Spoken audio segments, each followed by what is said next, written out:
Forces has announced that a flying disc has been found and is now in the possession of the Army. Army officers say the missile, found sometime last week, has been inspected at Roswell, New Mexico, and sent to Wright Field, Ohio, for further inspection. Now, historic films made in the spring of 1948 and just released show Eniwetok preparing for heavily guarded and still largely secret tests of new atomic weapons. The test's purpose is to measure atomic effects on thousands of different materials, 30,000 tons of them, not, as at Bikini, to prove military effectiveness.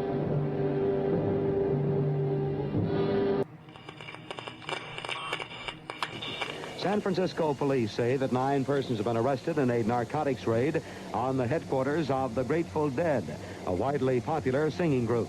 2 members of the group, Rod McKernan and Robert Weir, and their business manager, Danny Rifkin, have been booked on suspicion of possessing narcotics. 3, 2, 1, 0. All engine running. Liftoff. We have a liftoff. 32 minutes past the hour. Liftoff on Apollo 11. Tower cleared. Okay, we got a roll program. Neil Armstrong reporting the roll and pitch program, which puts Apollo 11 on a proper heading. I'm going to step off the limb now. That's one small step for man, one giant leap for mankind. Well, strange lights are causing a viral buzz on YouTube. Could we have caught extraterrestrial activity on a recent newscast? Brandon Arroyo investigates. As the newscast ended, the controversy began back on September 26th. What is that light shining in the back of the dark night sky?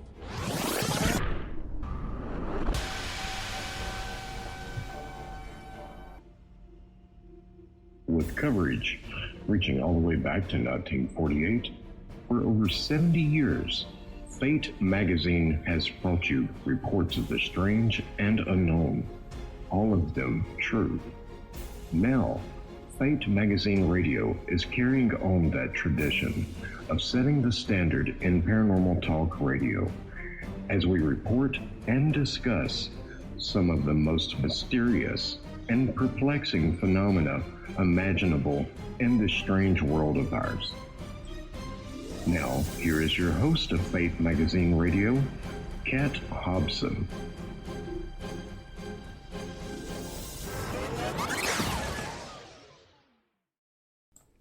Good evening. Welcome to WBHM Digital Broadcasting out of Birmingham, Alabama. You are listening to Fate Mag Radio.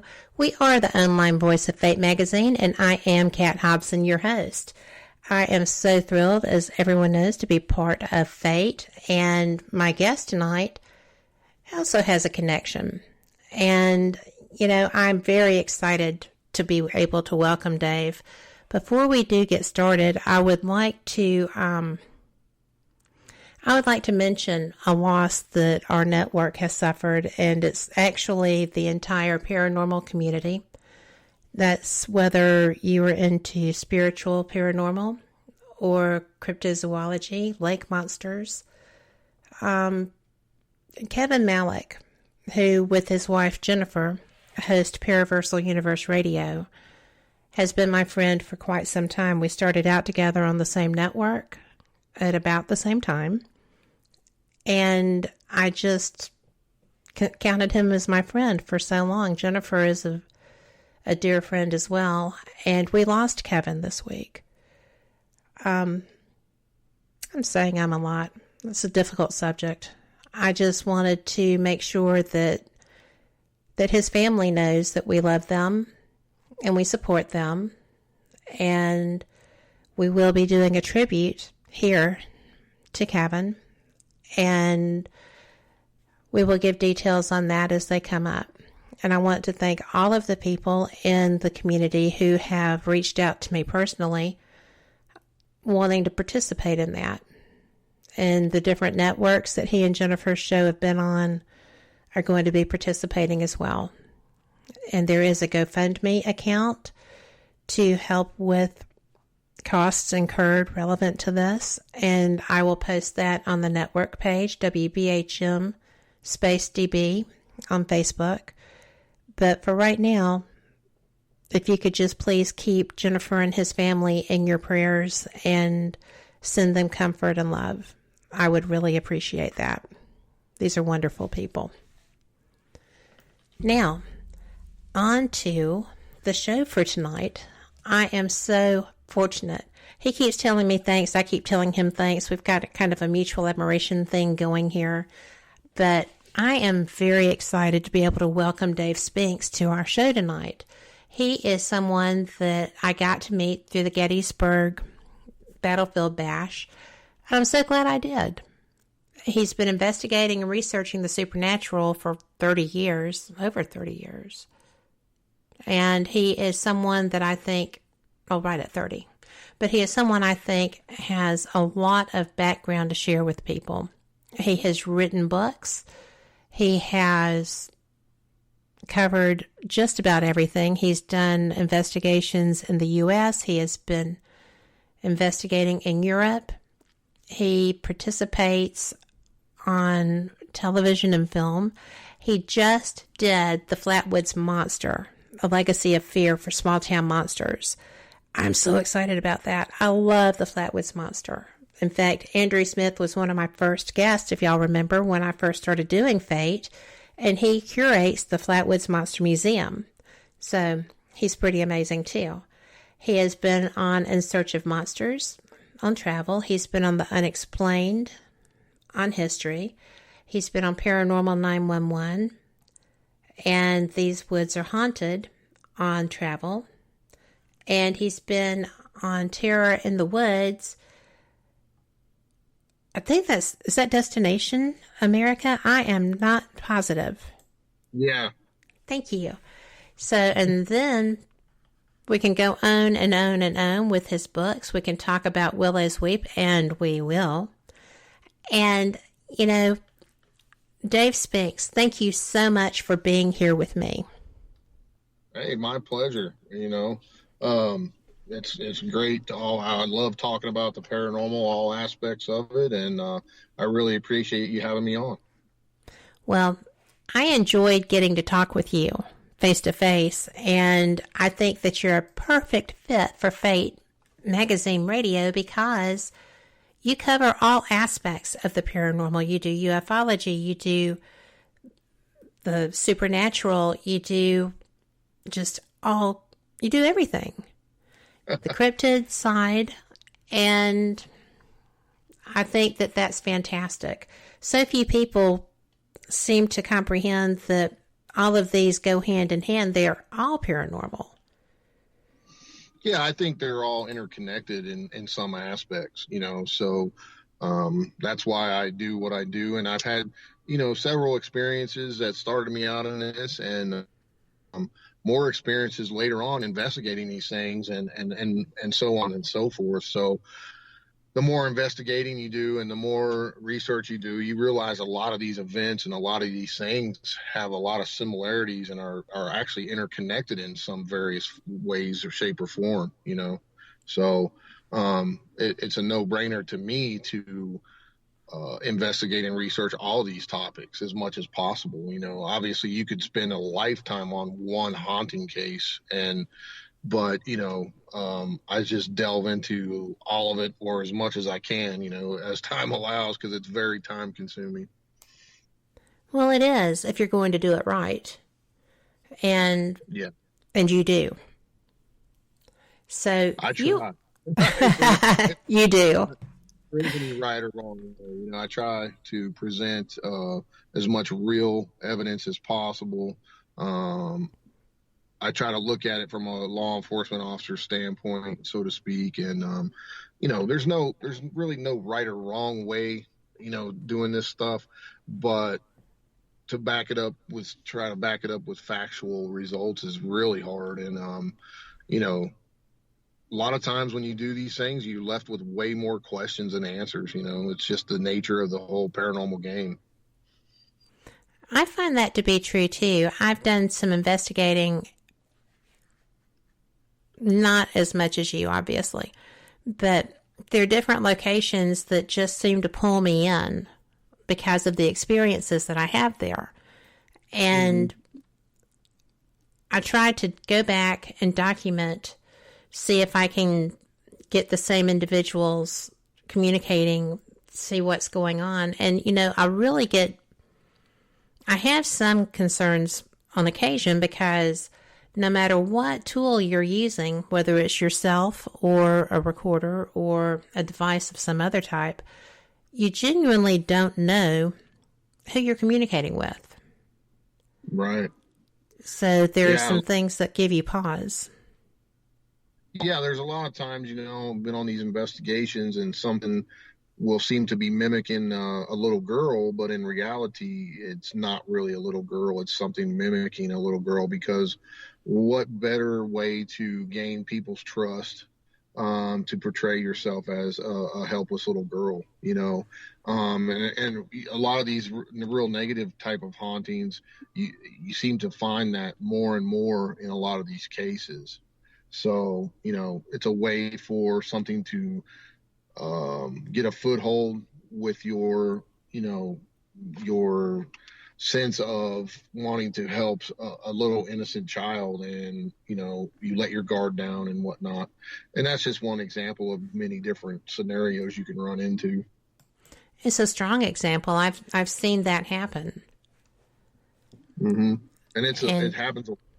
Even some of the most famous cases, like look at the Sally house, where the Pickmans were, Tony was attacked, and he was drawing these pictures of a little girl. He had seen this little girl, and it was a very negative type haunting and whatnot. And that's just another example. You never know what you're dealing with when you're doing this stuff, and it can be dangerous. It can be dangerous. People forget that sometimes. It's important. Yeah, unfortunately, it's not all fun and games when it comes to this stuff. I've been attacked numerous times over the years, scratched, and had some really crazy stuff happen that I couldn't explain how it happened and what did it to me. But we had a good idea, but you can't. Nothing's 100% in the paranormal. You kind of have to formulate what you think's going on and go with it from there. And take your best guess, so to speak, with what transpired, how it all transpired, and that's the way you got to look at it. Well, I know that you started doing this officially in 1986. That's a long time to be doing this work. What do you...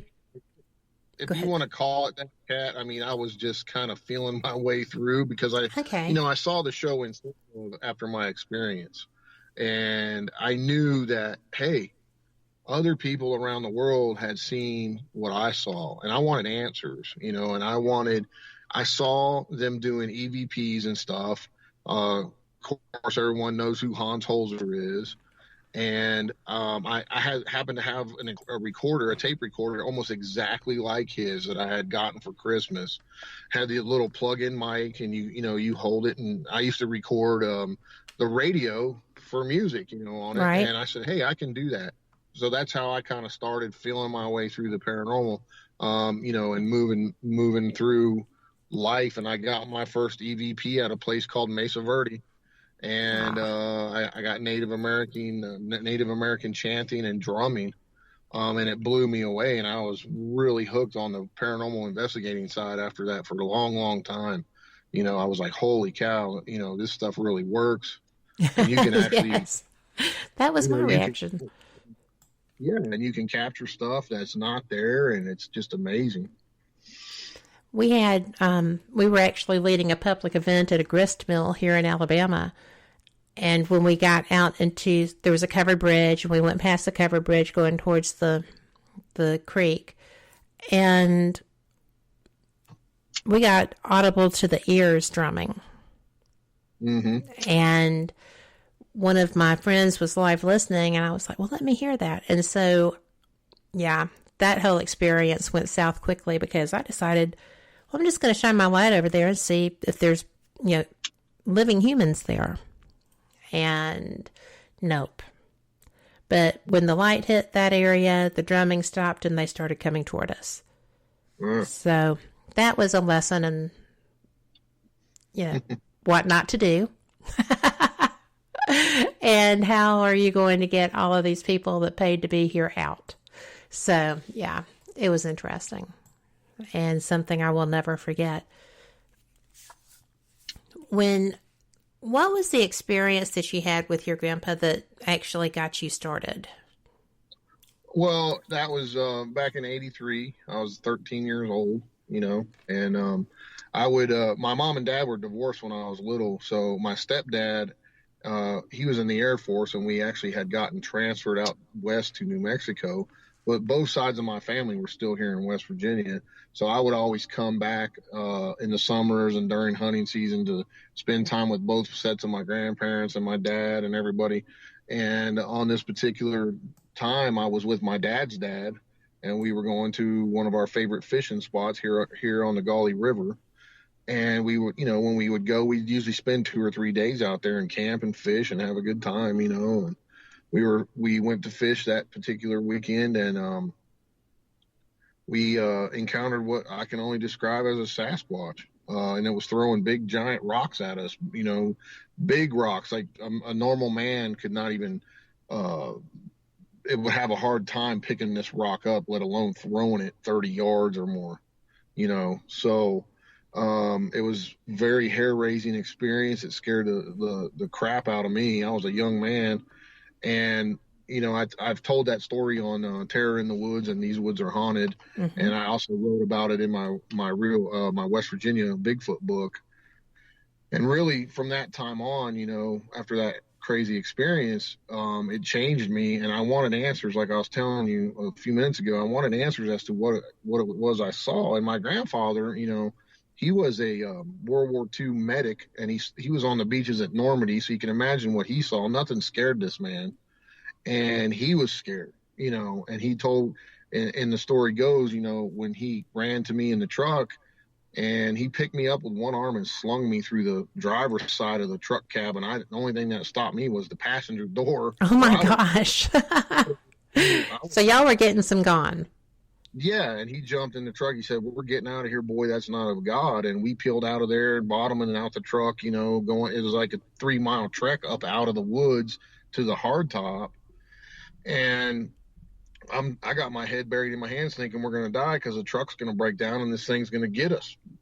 But thankfully it was on the other side of the river. Now, in the show, they added stuff that didn't happen. And they kind of twisted some stuff around, but that's TV for you. They do that. They think they need to make it scarier when they don't, because it was scary enough.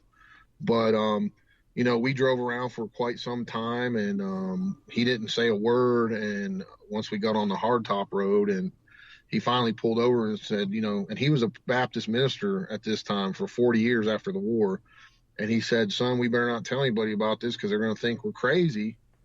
And I kept my word. I never talked about it, but I still wanted answers. So back in those days, we didn't have the luxury of the internet or anything like that. So I had to go and research through the local libraries and the school libraries. And little by little, I started coming across different books and magazine articles about people around the world seeing a similar type creature. And I knew, hey, okay, I'm not nuts. I really saw what I thought I saw. And it's not only here, but it's all over the friggin' world. Mm-hmm. So, and then, of course, the show In Search Of, with the old show In Search Of with Leonard Nimoy back in the day, I got to see the Bigfoot episode, and I saw all the other ones with Han Holzer and everybody else, and I was hooked. I was really like, wow, I want to do that, because it's kind of like, and it's kind of my motto today. It's 3 of man's greatest questions. What happens to us when we die? Are we alone in the universe, and are there unknown creatures walking among us?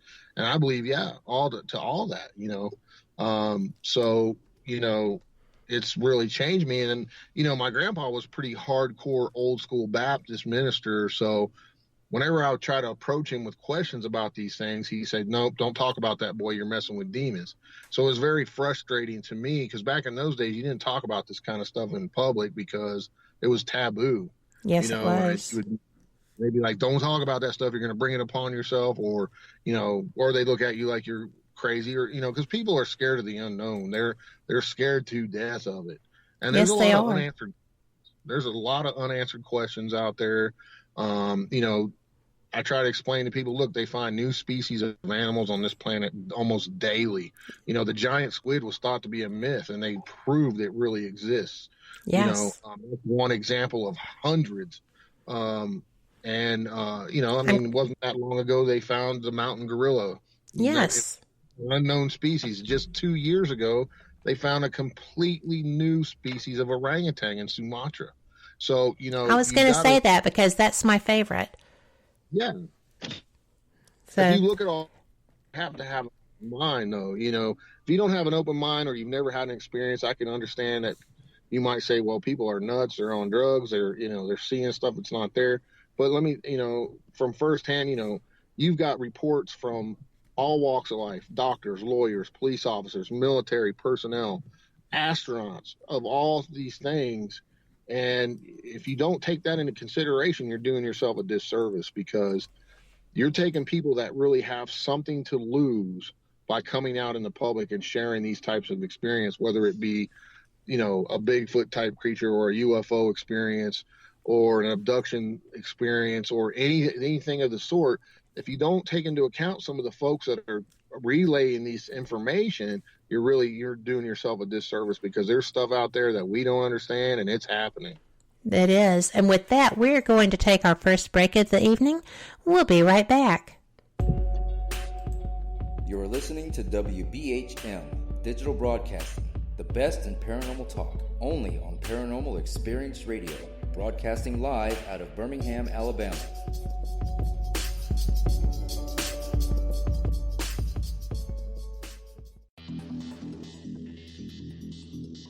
Several U.S. presidents are on record talking about the UFO mystery. Yeah, Presidents Jimmy Carter, Ronald Reagan both had UFO sightings of their own, but the current presidential campaign might be the first in which UFO disclosure has been championed by a major party candidate. DIA, CIA, it moves around, is operating a program to train psychic spies to spy and use their powers against Russia. John Ronson writes about this in The Men Who Stare at Goats. The first known sighting of a ghost took place right after Abraham Lincoln was assassinated in the late 1860s during the administration of Ulysses Grant. Project Paperclip, Clinton releases it all in 1998. Possibly the unequal cooling of its surface. I say, do you still think it's a meteor, Professor? I don't know what to think. The metal casing is definitely extraterrestrial. It's a place where UFO hunters and scientists gather to examine paranormal activity in the region. Some of the documents, this is bringing Nazi scientists into the United States to work here. So we fought against the Nazis, and it's not, this again is not a revelation. As early as 1947, 1946, we knew some of this, right? On the paranormal, will we see U.S. President Barack Obama's foreign policy go intergalactic in a quest for gold stolen by aliens? We'll tell you at least how the White House responded to claims the chief executive has been teleporting to Mars. So let's get to today's Capitol account. UFOs, hauntings, psychic abilities, conspiracy, ESP, cryptozoology. There are many things that remain unexplained in the inexplicable world around us, and we're talking about them here, looking for answers on WBHM Digital Broadcasting, Birmingham, Alabama. The truth is out there. Thank you for listening to WBHM Digital Broadcasting out of Birmingham, Alabama. The time is 23 minutes after the hour. Welcome back to Fate Mag Radio. I am Kat Hobson, your host, with my guest, Dave Spinks. And we have been having a great discussion already. And I keep saying that one of these days somebody's going to start recording the conversations during the breaks. But again, not going to be me. because I would hate to have to give that up just because I wanted to record it one day. So, welcome back, Dave. We were talking about your experiences, and I had mentioned that we have people in chat who had caught that episode. One of them is a hiking out in the woods kind of person who has gotten some interesting photographs. But I am interested to know, we're going to have to cover Willow's Weep. We've got questions already over in the Spreaker chat about that. And you've got so much information, this is going to have to be multiple shows to get even through half of it. But what would you like to go to next? I'm going to let you make that call. You mean a topic? A topic. I mean, we were just talking about the new species being discovered, and the orangutan really caught my attention because I love primates. But well, it's all fascinating stuff. How much of the ocean on our own planet has been explored? Hardly anything. It's hard to tell what is under our ocean, especially, you hear all these accounts from submarine or military personnel that they're tracking objects moving at unknown speeds underneath the ocean. And then all of a sudden it pops out of the, from underneath the water and flies off into space. I mean, that's some fascinating stuff. Where's that coming from? Well, you brought up In Search Of in the first segment, and one of my friends was on the first episode of the new In Search Of, and he was talking about that. He was on a sub, and they had a fast mover, as they call it, come by, and it was astounding. So and they just got to log it and keep on going. Don't even talk about it. They don't talk about it. They log it and trash it. That's right. That's crazy. I mean, so, it's something like 80-something% of the oceans in the world have not even been explored yet. And it's hard to tell what other creatures are down there, what other possibly aliens are down there. We don't know. So there's a ton more to discover on this planet, and it's all fascinating stuff to me. And that doesn't even take into account all the metaphysical stuff that they're uncovering. And also recently science has proven that there are alternate dimensions that run parallel with ours. Is some of this stuff popping in and out of their dimension into ours and vice versa? I mean, what's going on with all this stuff, So, it's fascinating stuff, all of it. And that's why I do what I do. Well, I have had an experience, and more than once, different locations, where prior to having a paranormal experience, it appears to be like a heat shimmer coming toward me. And, indoors, in air conditioning, but it looks like a heat shimmer, like when you're out in a parking lot or something.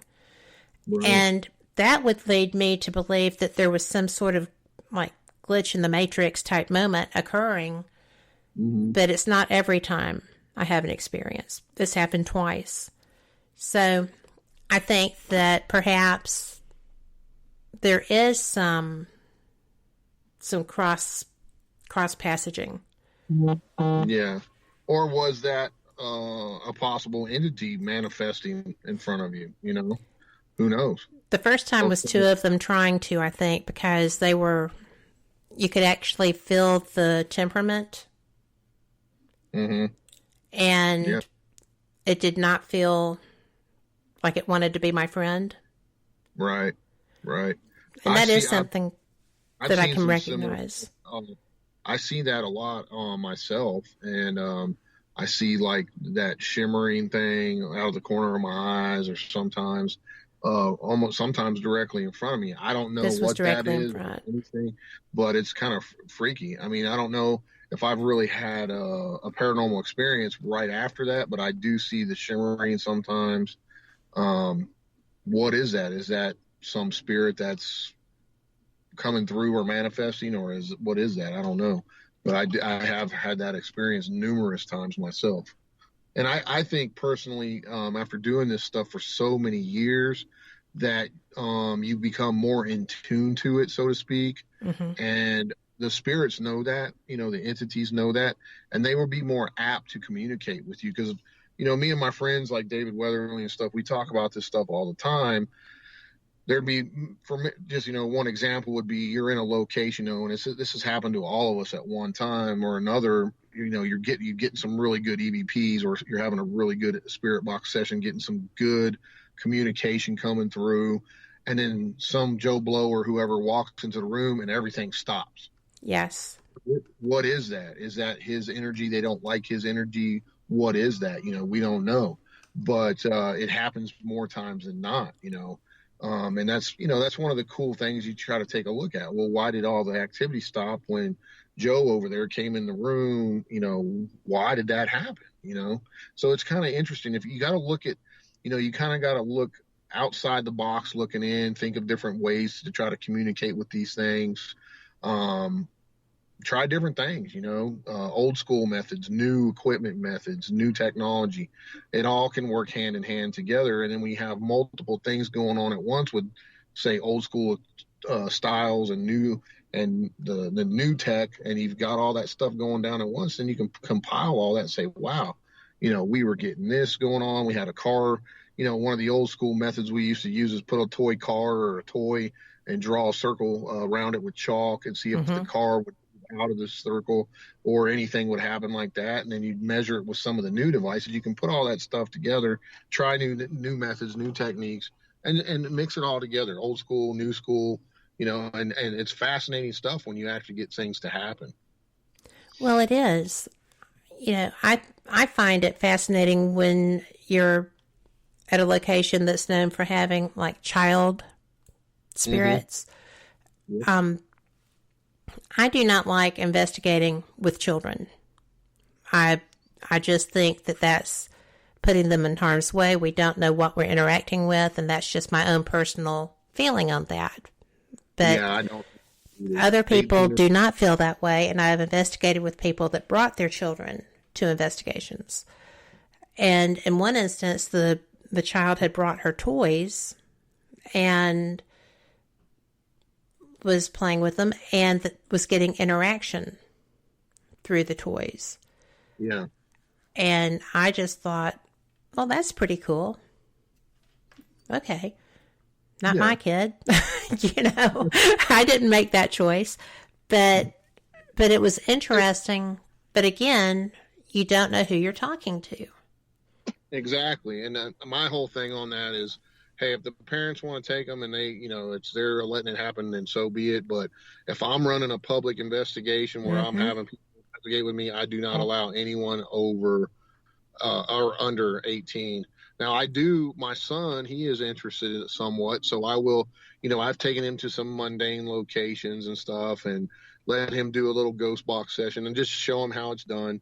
But that's my person. I know what, I can consider myself, I know what I'm doing, even though, it could be, it still could be risky, but, it's all personal preference, It is. You don't want to take, kids to a notoriously dark locations like Bobby Mackey's or something crazy like that, or Waverly Hills, or, you just, but, here's the thing, you can get an attachment anytime. I've known people that were not even into the paranormal, were walking through a graveyard or somewhere, and the next thing you know, they have an attachment.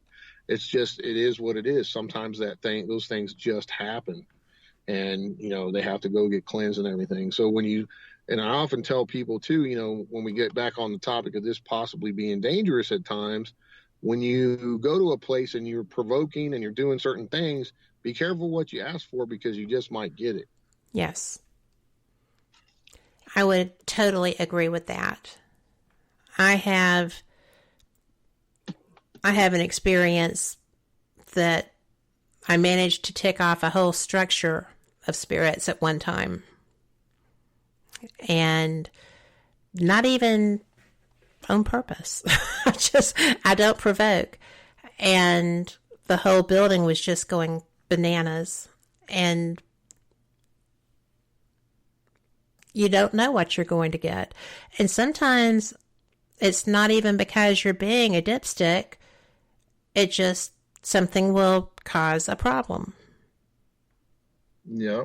Or if you have or something there is very negative and is seeking to cause problems. You just never know what you're going to run into. Each location is different.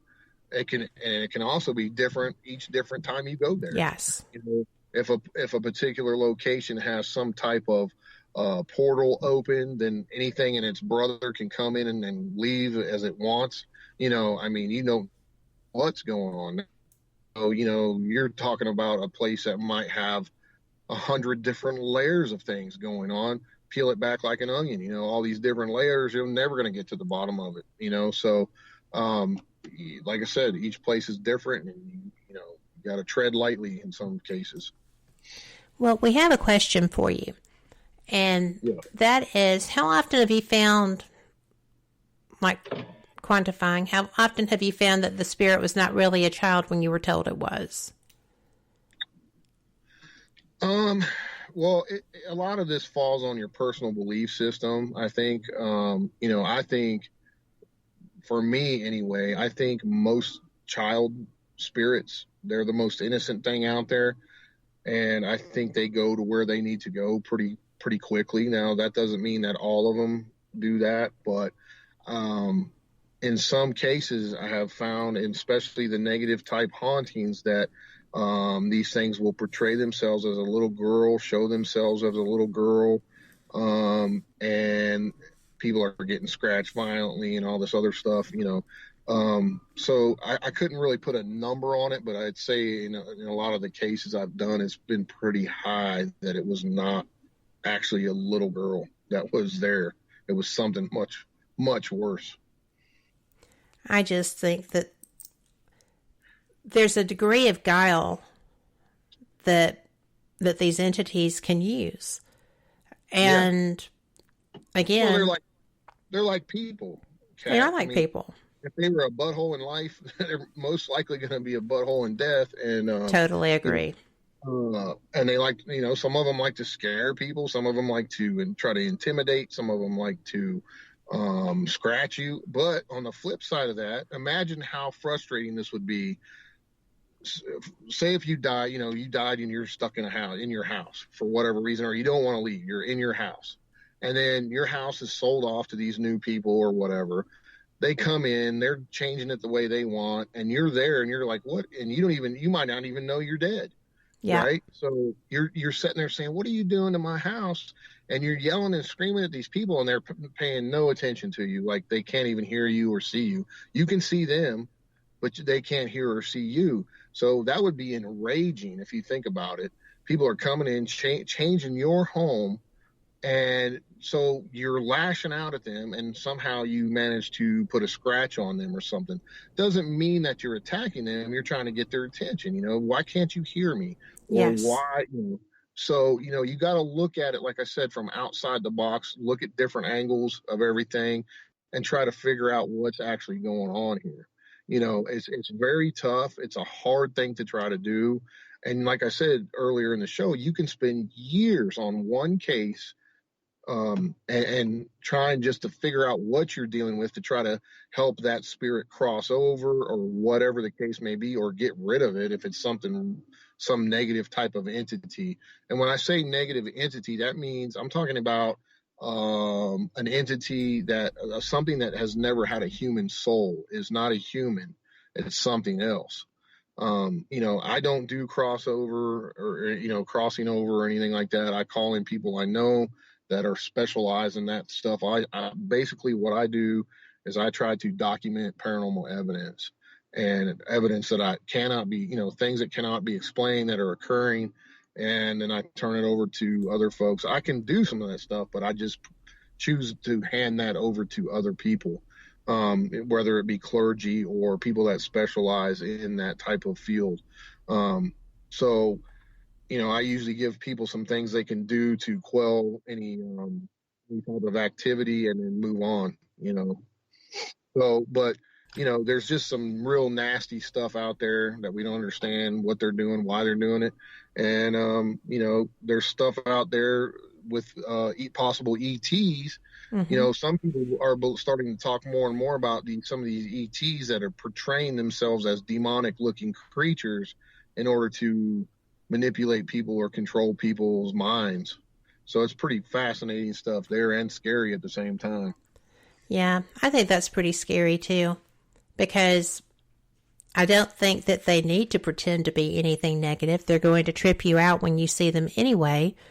Right. And I would love to have a positive experience. I mean, I have seen things, but I have not interacted that I'm aware of. So, but to consider the fact that you don't know what you're dealing with. It's, right. We have questions, but we're going to have to go to chat here in a minute. Go to break here in a minute, so we'll save that. A good question. That's the biggest thing, we don't know exactly what we're dealing with. We don't know if it's angelic, demonic, ET, if it's ET, human spirits. We don't know 100% for sure. We can do our best guesstimate based off some things you can try, but it's kind of like trial and error type of situation, trying to cleanse a place or get rid of it or document exactly what it is. Right. Of course, you have to debunk everything and make sure it's not some type of natural cause, like in a haunted house with scratching. Of course, you got to check the walls, make sure there's no possums or squirrels in there causing this, stuff like that. You got to debunk all of that stuff before you can even begin to say it's paranormal in nature. Well, because, you just don't want to have to go get that rabies shot. I don't know which I'd rather it be, honestly. But we've got another question, but we are about to go and take our second break, and then we'll get back to these questions. So, y'all, thanks for listening. We'll be back on the flip side. You're listening to WBHM Digital Broadcasting, the best in paranormal talk, only on Paranormal Experience Radio, broadcasting live out of Birmingham, Alabama.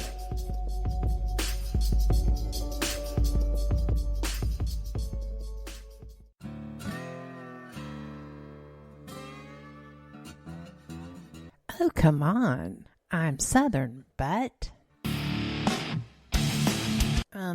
Nope. That'll do. Hello. I am Kat Hobson, host of Paranormal Experience here on WBHM Digital Broadcasting out of Birmingham, Alabama. I enjoy having guests from all areas of the paranormal, from ghosts to ufology to cryptids and beyond. You'll find some of the best researchers in their fields bringing you some great information. Join me on Wednesday nights from 8 to 10 p. Eastern here on WBHM Digital Broadcasting. Since 1948, Fate magazine has brought you reports of the strange and unknown, all of them true. Fate Radio is carrying on that tradition, bringing you the unusual, macabre, strange, and bizarre. Join host Kat Hobson Sunday nights from 8 to 10 p.m. Eastern on WBHM Digital Broadcasting.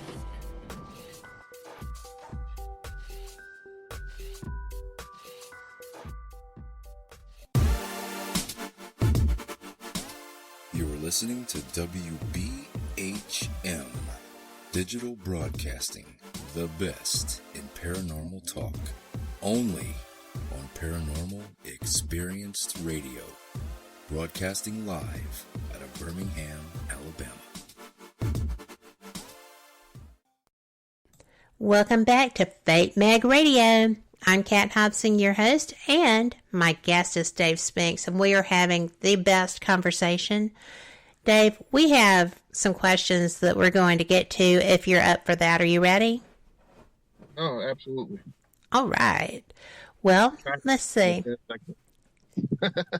You're going to love this. We were talking about ETs and, maybe a false presentation on their part. And Sherry in chat said, have you ever seen anything alien? And what's your craziest experience ever while investigating, and where was it? Well, as far as seeing anything alien, I've never seen a little green man, a gray, anything I could say was an alien, so to speak. You know, in my, you know, standing there looking at one is what I'm saying. Right. Now, I have one of my jobs when I was in the military was, you know, on Air Force bases. And I grew up on Air Force bases before I was in the Air Force. So I pretty much know every single type of craft we have other than any black budget programs, you know, that are super top secret that they don't show to the public. I've seen stuff in the sky that if we have something like that, it would be amazing. I've seen several objects in the sky that I could not say was anything we had that I knew of, because just number one, the shape, the speed at which these things were moving, and the maneuvers they did. There was no sound, and they shot straight up into space without making a sound. Now, something that's moving that fast would definitely create a sonic boom. And if there was any human pilots inside, 99.9% chance they would not survive those type of G-forces on those maneuvers those things were doing. It would kill them instantly. And so as far as that goes, if we have something like that, I would be amazed, because they'd be flying all over the place and we would take over the world. So, you know what I'm saying? I mean, it's just common sense. Well, especially since Russia is now saying they have a hypersonic missile. It's like, yeah, we need that. Yeah. So, you know, it is what it is. You know, unless you see something like that, you can't really, it'd be hard to believe. But, you know, like I said, there are astronauts coming out saying they've seen them. There are all walks of military personnel coming out saying they've seen them. And then you got to take into account all the people that have said they've been abducted over the years. Not every one of those people is crazy. I'm sorry. It's just not the numbers don't lie. Not everybody's crazy. So, you know, you have to take a look at all that stuff. And my personal belief is we are and have been being visited by ETs for many thousands of years, if not millions.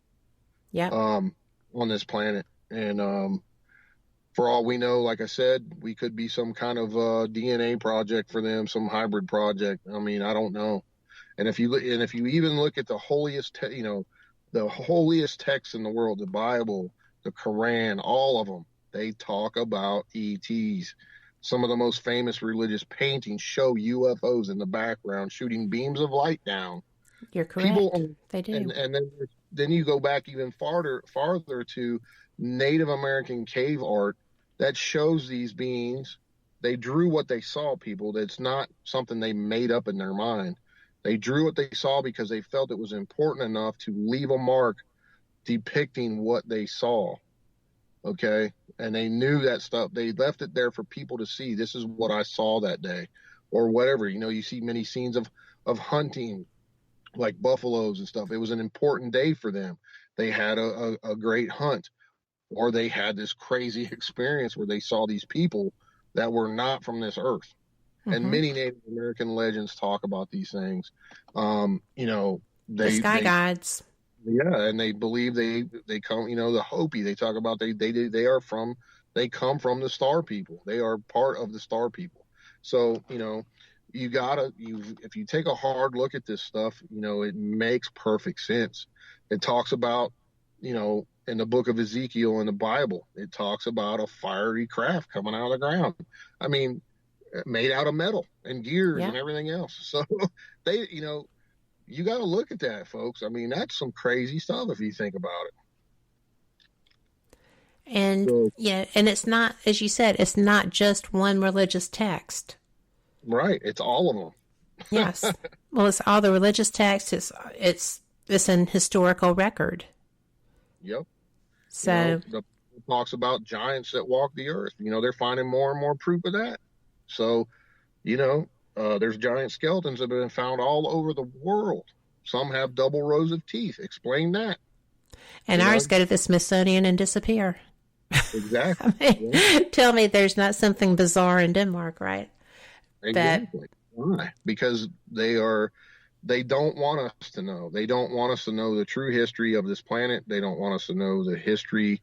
They've covered it up because they want sheeple. They want people to be scared to death. If they do something wrong, they're going to burn in hell. They're going to go to hell. And they want to control you via religion and money and medical things and everything else. So people, that's why they're so, the government is so apt to cover up these things, because it's just one little more piece of the puzzle that might lead people to say, hey, there's something else out there, man. It's not just us. And don't you think they're getting frustrated at this point because it's getting out?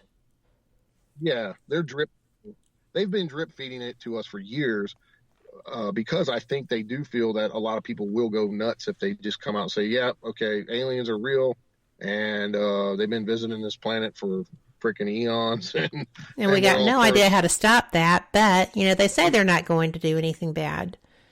So... And it would, some people would freak out. You hear stories of some of the guys that said they were part of these projects that went out and picked up alien craft. The 20 plus 10.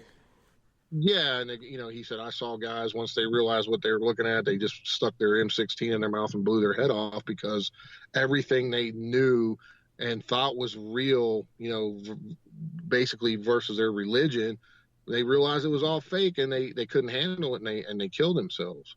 So, and that would happen in some aspects, but I think now that through Hollywood and everything else, they've been slowly drip feeding this stuff to us. So who knows what's going to happen with disclosure and everything. I think it's a lot closer than people think, so hopefully with everybody that's pushing and has been pushing, I don't think we'll know the full extent of it for a long time, but at some point I think they're going to have to come out and say, yeah, because then also they have to admit they've been lying to us for who knows how long. That's going to be the hard part. Yep. That's going to be where they face losing control. Mm-hmm. Exactly. And, just with things that we've watched over the last few years, they're all about control. Oh, yeah, absolutely. Nobody wants to let go of those, those reins. But we're going to get to the second part of Sherry's question after this one, because this is relevant to when you had talked about cleansings and clearings and having other people do those and such. But the other chat wants to know, what do you use to protect yourself when you investigate? I use, I say prayers before and after. I use many different methods. Like there's been a few occasions where something was trying to attach to me, and I have had an attachment at one time, and I had some really bad stuff happen to me during this whole thing, and I went and got cleansed by a Catholic priest, a Baptist minister, and a shaman, and overnight everything turned around. So that just proved to me that something was really negative attaching to me and doing stuff, causing chaos in my life. And they can do this. I've seen it done to other people as well. I've known seasoned investigators and have been investigating for a long time that had to quit doing it because, they were for whatever reason, they were very susceptible to things, very bad things happening after investigations in their lives, and they gave it up, because was of that. After an attachment? Yeah. That they were vulnerable after that point? Yeah. Yeah. Like, whatever the reason, I don't know, but they had, they started having stuff happen again. So they just decided, it was best for them and their family to just quit doing it. Right. And, and they'd been investigating for many years. So, I've seen a lot of people, people have actually died, from various things after paranormal investigations, whether it be some kind of black mold gets into their lungs from an old abandoned location or whatever. So it's, you have to be safe. And by all means, don't go out on any kind of investigation by yourself, because you could fall through a floor. You could Absolutely. Be out, break your leg, and be stranded, and not to mention the paranormal aspect of everything. So, you just use common sense, be safe out there. Well, I love the point that, hey, you shouldn't be going anywhere by yourself that you have to break into that's derelict. Because, you know, we do not want to be known as ghost hunters like those people that burned down that mansion in Louisiana. You know, that's not a ghost hunter. That's an idiot. Yeah. So, and a criminal. But trespassing is criminal. Yes, it is. And it's not worth it, you know. No, it's not. I mean, you don't want to have to explain to somebody any of those situations. No. And Beverly, thousands of places you can go. Thousands.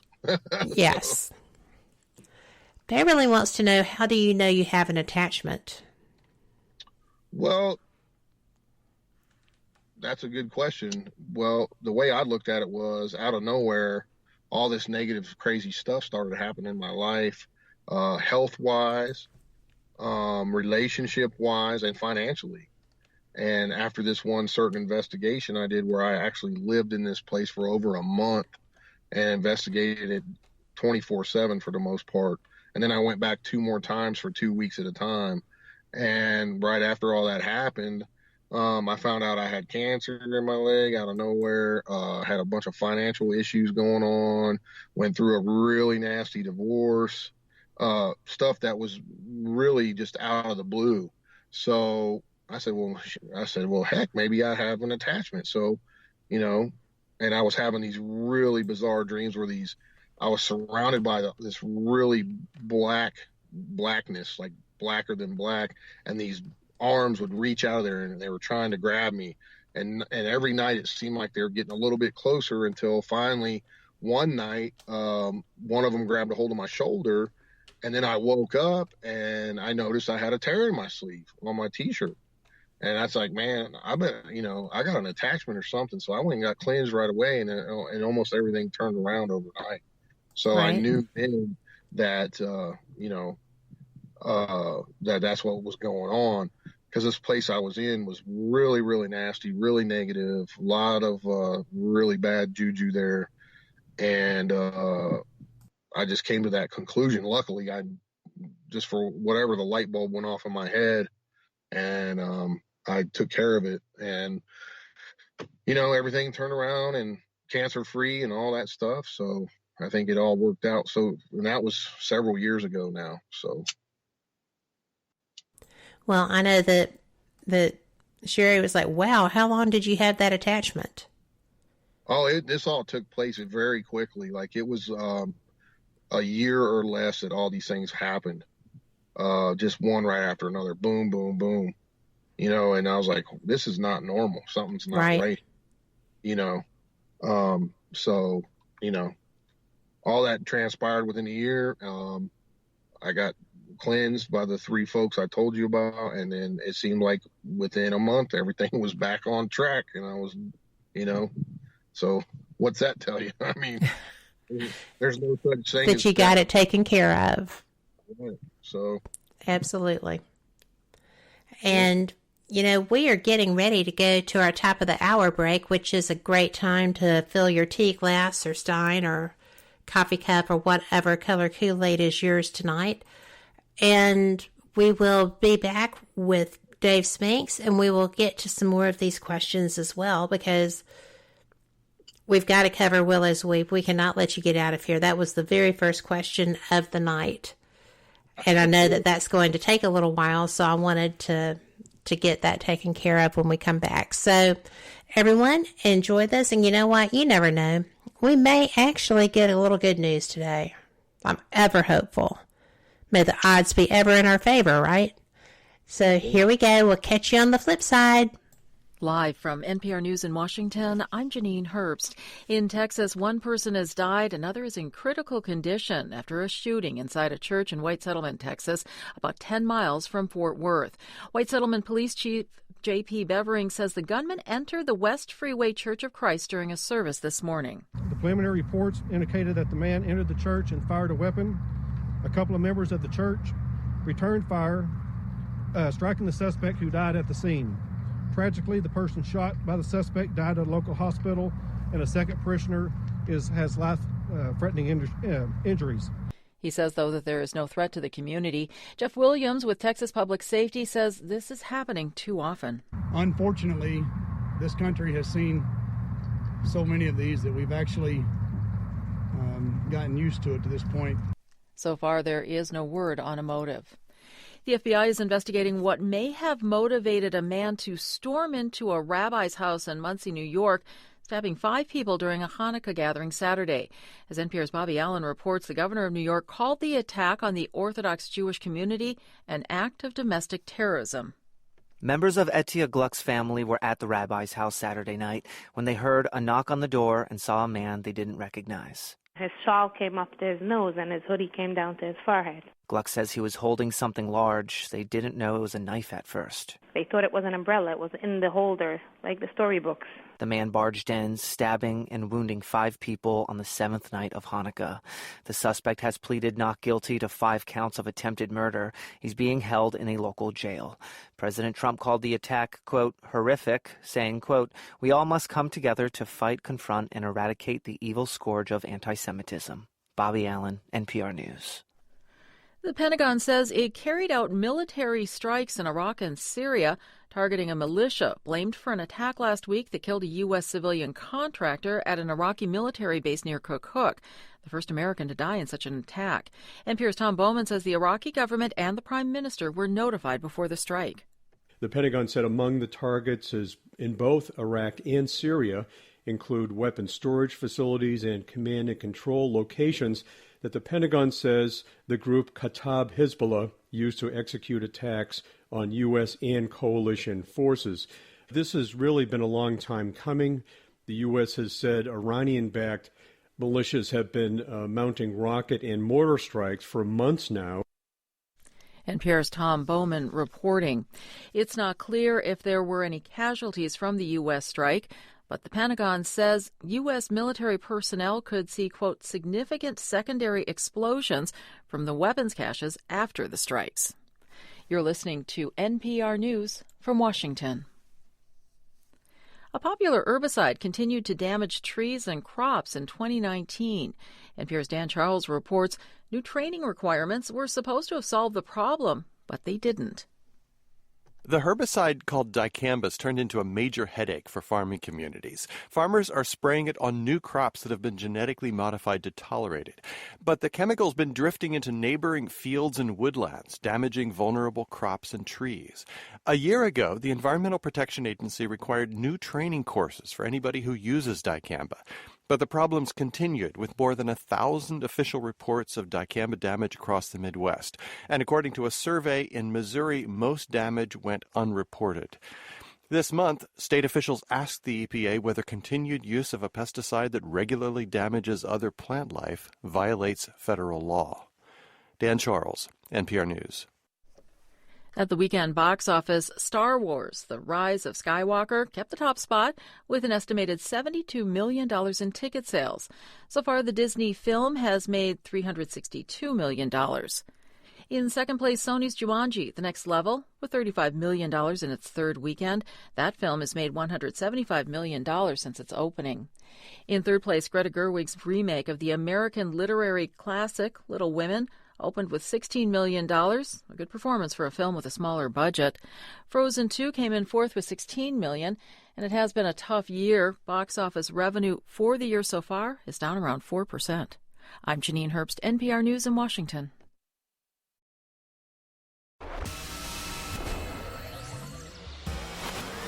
You are listening to WBHM Digital Broadcasting, Birmingham, Alabama.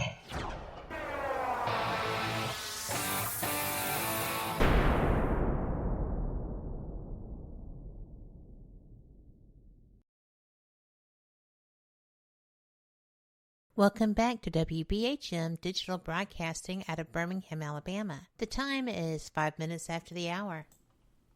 Welcome back. You are listening to Fate Mag Radio, the online voice of Fate Magazine. I am Kat Hobson, your host, and we are on WBHM Digital Broadcasting out of Birmingham, Alabama. I am so fortunate to be able to bring you my guest tonight. we are having a great time. Dave Spinks knows so much information and is not shy about sharing it. He's written books. He's appeared on numerous television programs. And here he is with us tonight. How lucky are we? Welcome back, Dave. Hey, my pleasure. Thanks for having me, as usual. Well, I'm just thrilled. I told you we were going to try to get some of these other questions.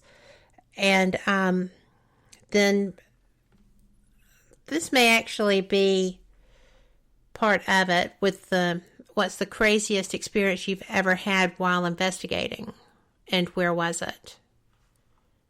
Well, I mean, as I said, that whole deal where I had the attachments, but there was this one other time where I was at this place in Indiana called the Rhodes Hotel, where I actually had my head cracked open by something unseen. At the Rhodes? I'll give you the long.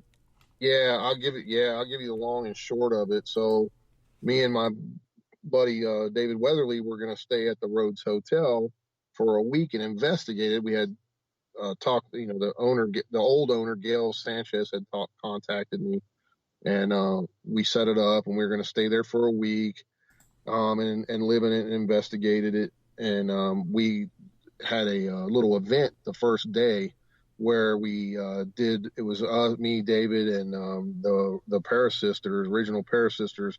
We did like a little speaking event, and we donated, had people bring in food and stuff, and we donated it to the local food shelter.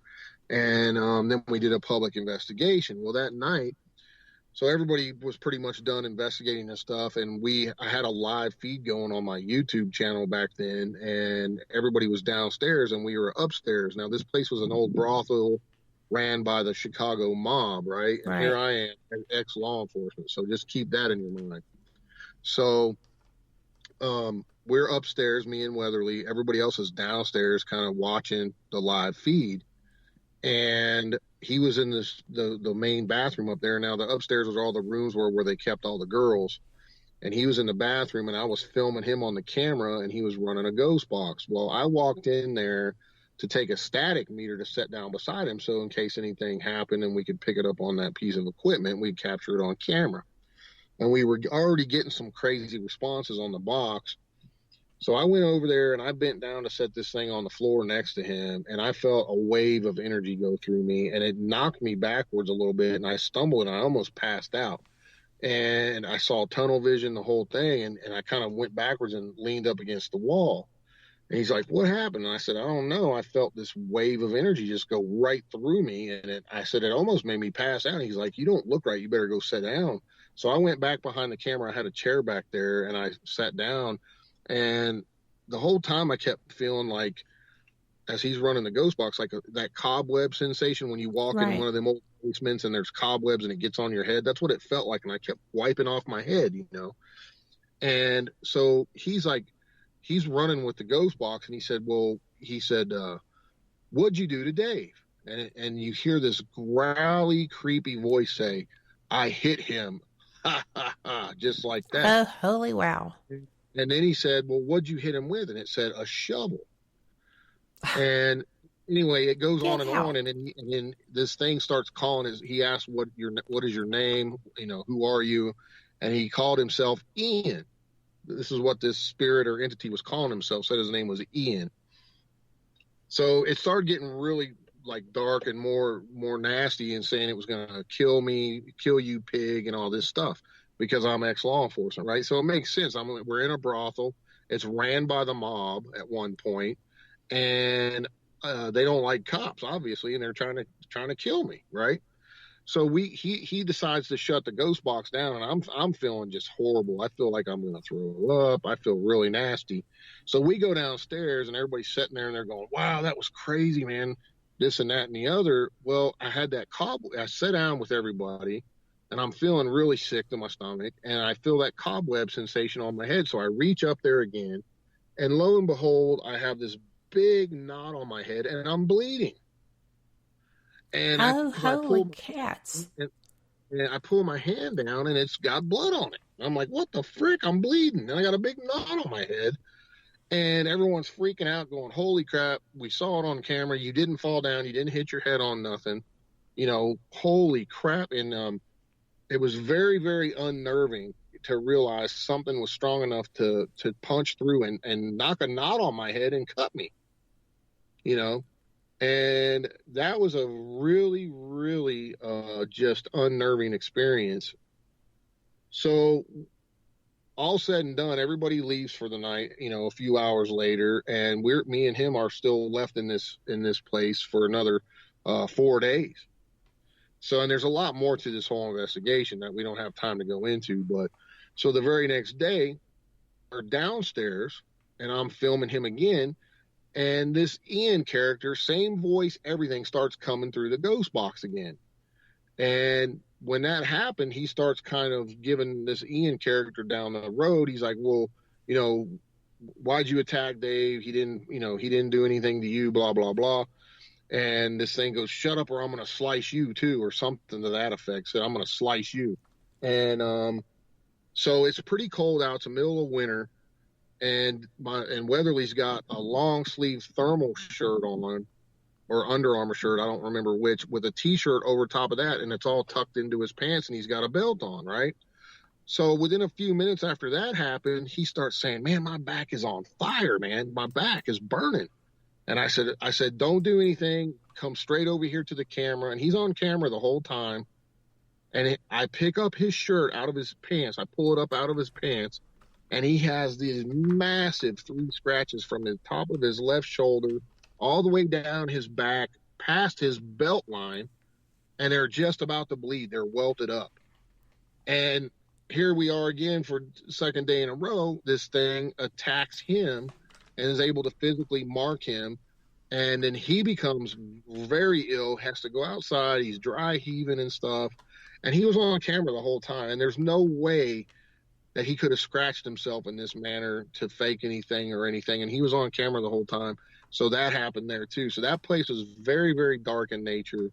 A lot of stuff had, obviously, who knows what all transpired in a brothel ran by the Chicago mob in the early 1900s, So that was a very unnerving to realize, both of us were attacked and something was strong enough to physically mark our bodies and stuff like that. So, well, yeah, that's crazy. I had no idea that the Rhodes Hotel was that kind of energy. Well, we didn't either until we went there, so, and a lot of other bizarre things happened too during that investigation. But, from the minute we walked in there, we heard heavy footsteps upstairs. There's nobody there. She left the key for us and we let ourselves in. We checked the place. There was nobody in there. The footsteps went down the stairs and the front door opened and there was snow on the ground and there was no tracks leading out anywhere. So that was another thing that happened. I mean, it was freaking crazy.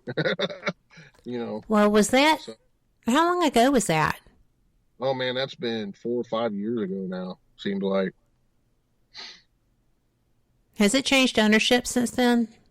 Yeah. Okay. The guy that does the Lost Limbs Foundation has it now, I believe. Yeah.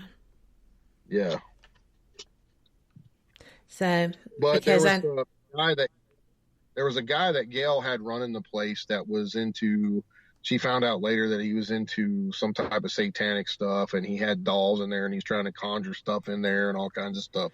So it may not even be related to the mob. It could be something else, but it made sense to me that here I am, retired law enforcement officer, and I got the mob attacking me, the ghosts of the mob or whatever.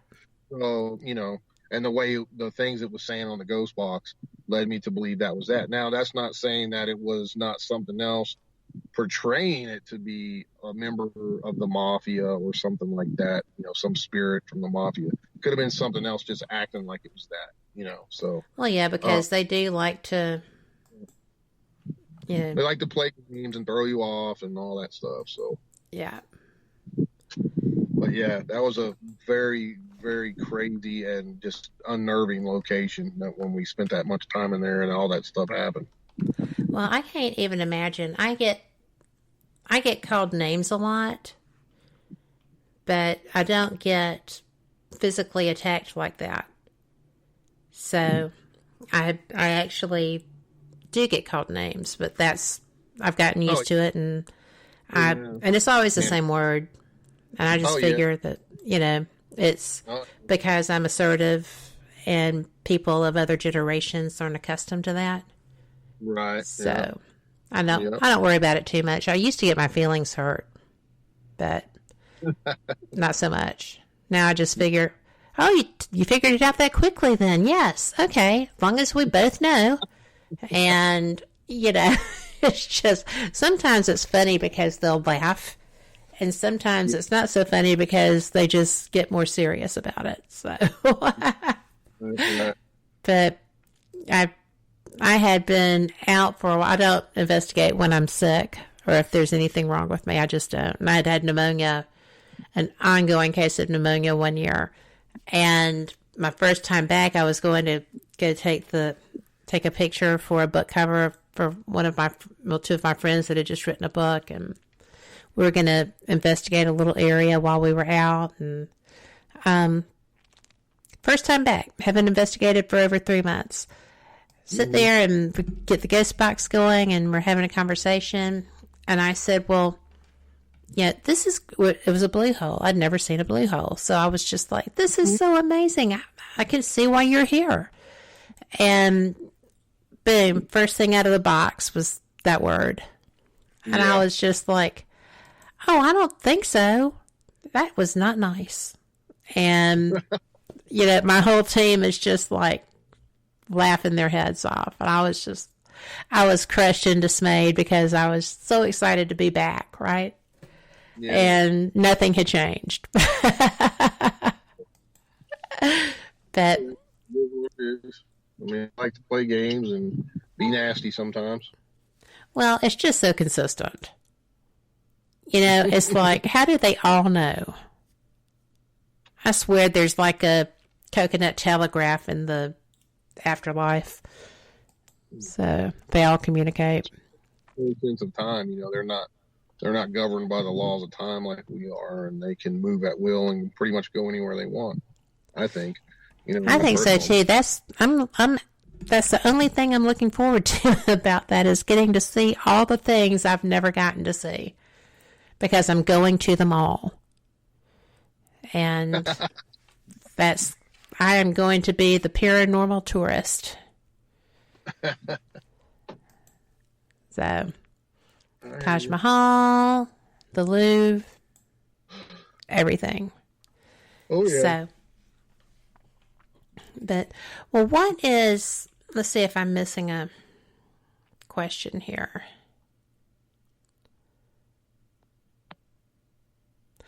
Dead air. Don't we love dead air? Okay, we did the protections. We did the attachments. We did the creepiest experience. And that, I've got to tell you, that is right at the top of the creepiest experience I've heard. Especially getting whacked with a shovel. Yeah. Well, that's what he said he did it with. I mean, we can't confirm or deny it was a shovel, but it makes kind of perfect sense that he whacked me with a shovel because I had a knot on my head and a gash. Yeah. When I was bleeding. So, it is what it is. You can make of it what you want. That's just what happened. Well, but I mean, it would be logical based on what he said. And we have had, and I posted it to you in our Skype, but we've had a page shared about spiritual and psychic attacks. It's an MIT.edu site, and I will put that on the Fate Mag radio page so that people can look at that too. So thank you, Beverly, for sharing that with us.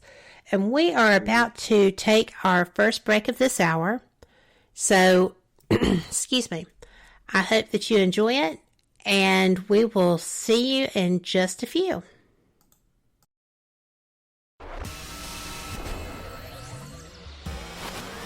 You are listening to WBHM Digital Broadcasting, Birmingham, Alabama.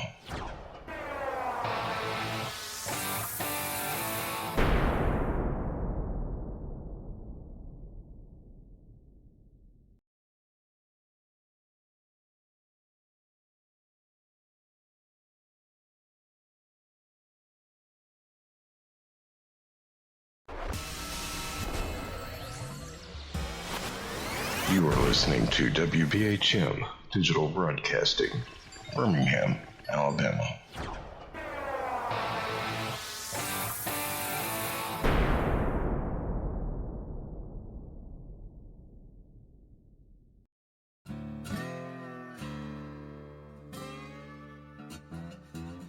Oh, come on. I'm Southern, but...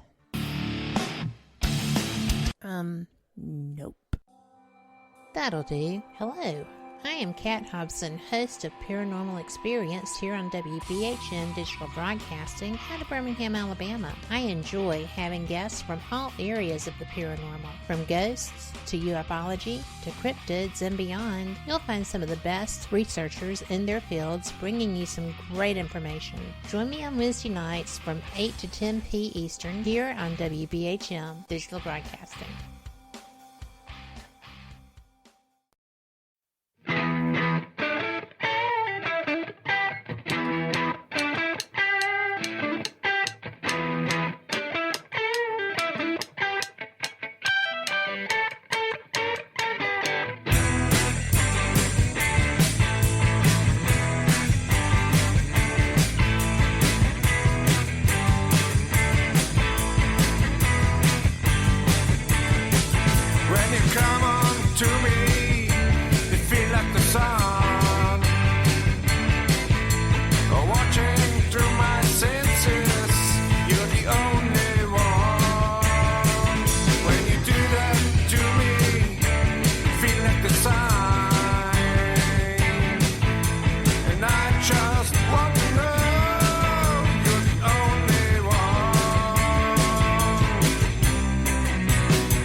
You're listening to WBHM Digital Broadcasting, the best in paranormal talk, only on Paranormal Experience Radio, broadcasting live out of Birmingham, Alabama.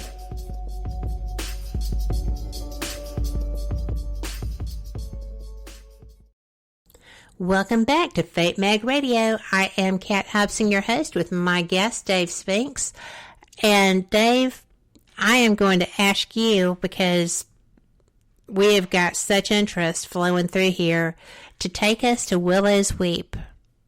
Okay. I'm excited to have you share this because Sherry has just been chomping at the bit for it. Okay. Well, the story, my part of the story of Willow's Weep is, I had heard about it through the paranormal grapevine from a friend of mine who heard about it from a group of guys known as Living Dead Paranormal who had investigated it.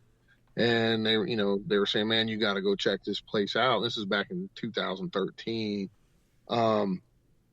And it's crazy, this and that. And, so I went with my friend back then and we checked it out and got some pretty crazy stuff. And of course had to go back because of the stuff we got, because we didn't feel like had enough time, there. And so I went back again and I did it with the original Parasisters, who were, I think they were the first paranormal team ever let in there, because the former owner, Brenda, wanted, she needed answers. She needed help as to, she had bought in this house to refurbish for her son to help him get a start in life, And as soon as they started doing stuff, all this crazy paranormal activity started happening. Tools would turn on by themselves, not plugged in. Stuff would fly across the room.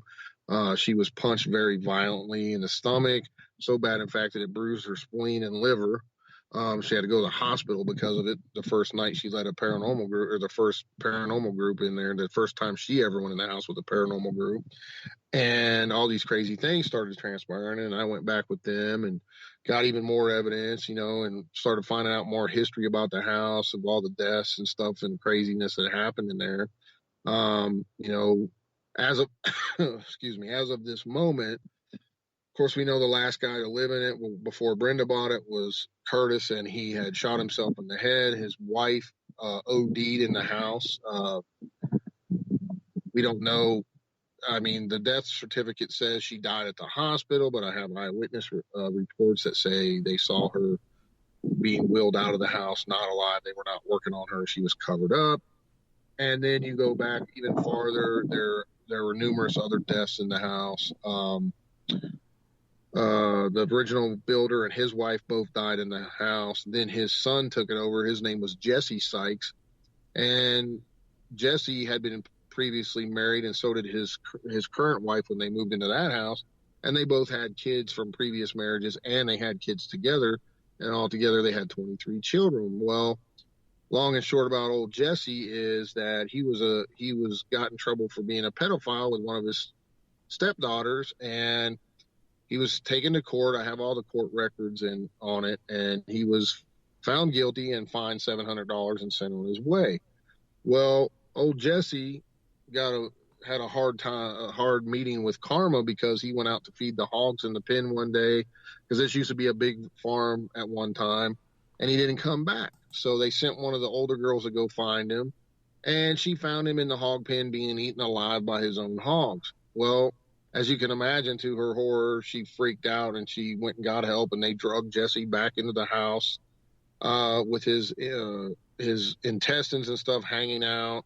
Oh. One of his ankles was eaten off, his ear was eaten off, and his privates were eaten off, where he bled out and died in the house, as the story goes. I have an actual newspaper article on that.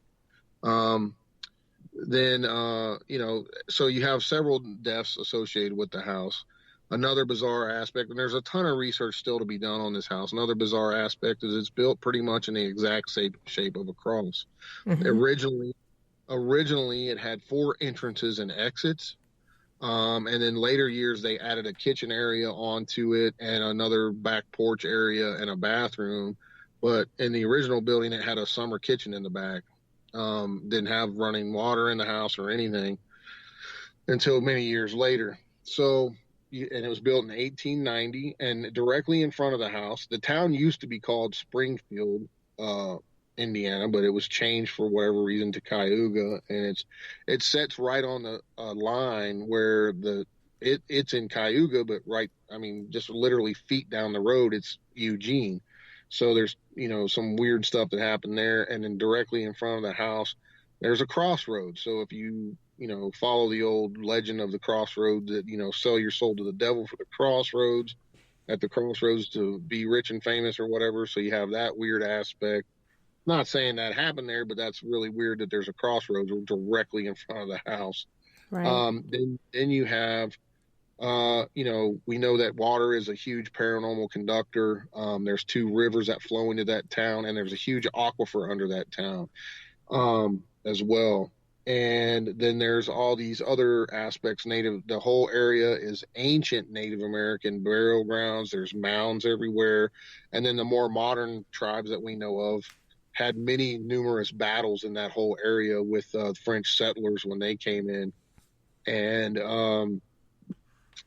so you've got all that. And that's just the tip of the iceberg. So supposedly, and I haven't confirmed this yet, but that's the word, and I trust Brenda's word, the chair that was in the house that they found Curtis in is still in the house with his blood on it. I still have to do some testing on that chair to make sure it is indeed human blood. If it is human blood, then pretty much 100% that's his chair. But we got to follow up on that. There was also many attacks that occurred to Brenda and her family in the house during renovations, and the maintenance man. She sent a maintenance guy, a local guy that still lives in the town today, under the house to check the pipes for her son. So if they had to do any pipe work, they could do it. So he crawls under there. There's these strange mounds of dirt under the house.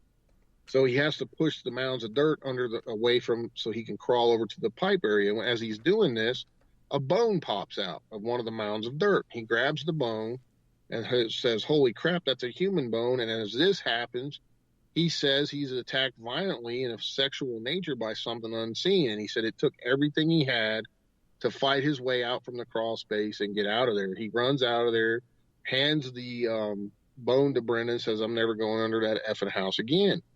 Wow. And that's one thing that happened to that poor guy. Another time, him and Brenda were painting, and it's a high topped house. And here's something really bizarre too about the house. In the original home plans, there's supposed to be a staircase going to the upstairs. Well, there's no staircase, and there's only one. The only window in the upstairs to the attic area is one window in the back, and that's the only way you can get in the attic. Is you got to take the whole window frame out and crawl in there. Oh my gosh! Really bizarre. And that is bizarre.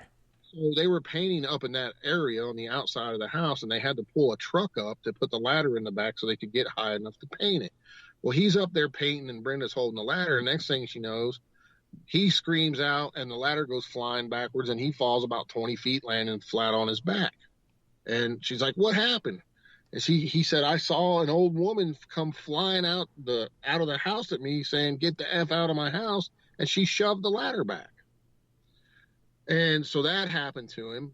And then there's this whole other aspect about the willow tree. The willow tree in the front yard is sacred to Native Americans, number one. Right. And the story goes with that, you don't touch the willow tree because bad things will happen. Because one day Brenda's working in the yard and some of her friends pull up and she sees them. So she walks up there, starts talking to them. And she starts telling them a story about how the same guy, the maintenance guy who was mowing the grass for her, gets over by the willow tree. And she says, I don't want you cutting no limbs on the willow tree because it's real pretty and stuff like that. Don't mess with it. Well, she goes back around the back of the house and keeps doing whatever she's doing. And then she hears the mower stop for quite a while. So she goes back to check on him. And he's laying on the side of the front porch, just moaning and groaning in pain. She said, "What happened?" He said, I cut a few branches off the willow tree because it was in my way. I couldn't get the mower around it. And I got back on the mower, started riding, and something threw me off. And he landed on the side of the porch, and he actually fractured his back. Oh, my gosh. So, she's telling this story to her friends, and there's two brothers in the front seat and their friend in the back seat, and they're like, we don't believe in that crap. So they snatch a limb off of the willow tree and throw it in the dashboard and go running down the road in the car. Well, she gets a call about an hour later and finds out that they got in a fist fight in the front seat of the car. They go flipping off the side of the road into a graveyard, and all three of them have to be life flighted out. None of them died, but they were really tore up really bad. So that's crazy. You can say it's coincidental, you can say whatever, but it happened. So so as all this is going on, and there's so much here, so Brenda takes the bone that the man gave her to have, find out what's going on, takes it to the local doctor there and says, the guy found this under my house. What is this, a human bone? And he looks at it for a minute and says, "Oh yeah, it's definitely it's a child's arm bone." And he said, "Where'd you find it now?" And she said, "Well, I sent the guy helping me work on the house under the crawl space, and he found it under there. And what do I do with it?" So he said, supposedly, he called the local sheriff. The sheriff told him, "Well, we'll take the doc's word for it," because the doc said it looked pretty old. And they told her to either put it back where you found it or, just get rid of it, which I thought was highly unusual because normally, you find a piece of a human bone, you're going to do an investigation. Well, yeah. And not only that, so as they're doing, so when Brenda gets the house for her son, one of the first things they do is they had the previous people that lived there someone had put a laminate floor over the old original floor, and it was kind of hooved up from moisture, right? So they said, well, we got to tear that up and, do new flooring. So as they're tearing up that stuff, they find this weird pamphlet book buried between the old floor and the new floor in the corner of the house. And on the front of that pamphlet, it says, "Is the spirit world real?" And it's got an upside down pentagram in flames around it. and it talks about necromancy and summoning the dead and all this bizarre stuff. But here's the real kicker. It's put out by the so-called Church of God, but it's not a real, I do some research on it. It was printed in 1985, and I do some research on this so-called sect of the Church of God. And what it is, it's really more like a cult that is masquerading as Christians, getting people to come into their, whatever cult they got going on there. And the people that are really, really bizarre and stuff. So also under the house in the dead center, picture the cross in your mind, the dead center cross, there is dug under the house that's surrounded in granite rock, and there's some ashes in it. So somewhere at some time or another, someone's been down there burning stuff. And there's no doubt with that pamphlet being in the house that somebody was either dabbling in witchcraft or doing something they shouldn't have been doing. I feel that they probably opened up some kind of doorway or portal, and there's all kinds of stuff coming through. Now, I also got some emails. Brenda got some emails from people over the years that saying, everyone talked about this house over the years, how it was super haunted. This old woman had lived in it. And I got an email from her grandson confirming this, that she told him stories when she lived there, that the rocking chair would rock all by itself all the time. And, she was old school, so she would after dinner and stuff, she would wash all the dishes and set the table for breakfast in the morning, which is my grandma did the same thing, Right. And she would come out in the morning and there'd be dishes all over the floor, stuff all disheveled and stuff. And there was nobody in the house that would have done that. And she said, she told her grandson that used to happen at that house all the time. Now, the original builder, that it was said that he was into some weird stuff, that he was a postman or a postmaster, and he had come from Ohio. And when he originally built that place and everything, and the old woman that used to live next door to the house, she's now deceased. Brenda got to meet and talk with her several times before she died. And she told Brenda that she was in her upper 90s, and she was so old that her parents knew the original builders. Okay. So she was telling her all about, mom said that this guy was into some weird stuff and bizarre stuff. Right. So he built that house for a purpose. There was 4 entrances and exits, and that was and then there's points coming out above. It built into the structure of the house that were above each door. There was 4 entrances and exits. There's 4 points built in triangles above each one of those doors. Now, all those doors over the years have been closed except for one, the front door, and a little porch was added on. But the original structure is still there. They've just been closed up, or little rooms have been added on, which is really bizarre. So they say he built that to funnel energy in and out, which makes sense, right? Right. Well, I had a team in there recently, and the guy happened to be a 32nd degree Mason.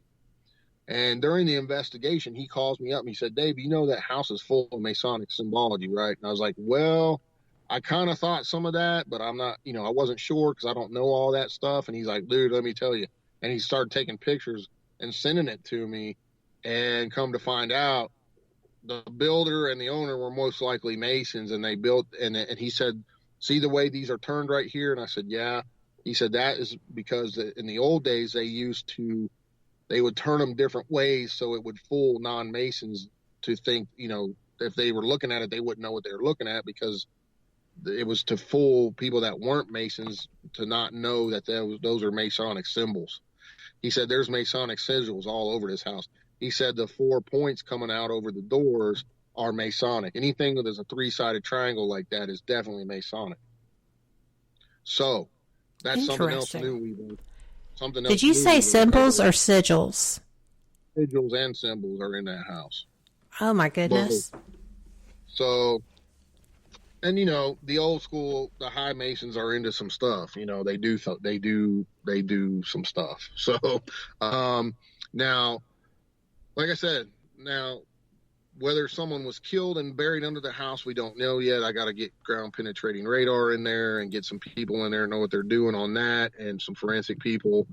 For all we know, the house is either built on top of a Native American burial ground or a graveyard, or somebody was killed and buried under the house. Could have been, maybe it was something to do with Jesse Sykes. He could have been molesting kids or his own daughters, or they buried, who knows what happened. Somebody died. There's no telling. I mean, so there's all kinds of stuff. That creep factor is huge. Yeah, so you got all that for starters. So over the years, as Brenda was trying to find out what in the heck was causing all this stuff, I was in the house investigating in numerous other groups, capturing some phenomenal, it's the whole gamut. You've got people that have caught full-blown shadow figures on camera and video. You've got pictures of entities and spirits in the house. I've got numerous videos. When all this stuff would happen to Brenda, she would lock the house up for months at a time and not let nobody in, right? Well, she put up security cameras, and she put those big plastic balls you can buy at like different stores and stuff, that the big plastic ones, and she would just set them around the house. And there's videos of these balls rolling around like something's playing, not just rolling in one direction, but they're rolling around in different directions like something is playing with it. And I've got numerous videos of that. I've got doors opening and shutting on their own. Now, the thing with the doors in this house, the doors are 10 feet tall. And also, I forgot to tell you about those triangular structures that are built over each door. When she was renovating, she discovered there was a false ceiling because they were looking for that stairwell. They're like, right, the one to go up. And they started poking holes in the ceiling, and there, lo and behold, there was a 4-foot false ceiling, and those were where those triangles were discovered. So those were directly covered up for some reason, not for people to see. You know what I'm saying? So I do. You got all that going on, and the doors are the original floors and doors are still in the house, and you got a picture of a cross in your mind. It's a perfect cross, let me tell you. It is a perfect cross. I've looked at it.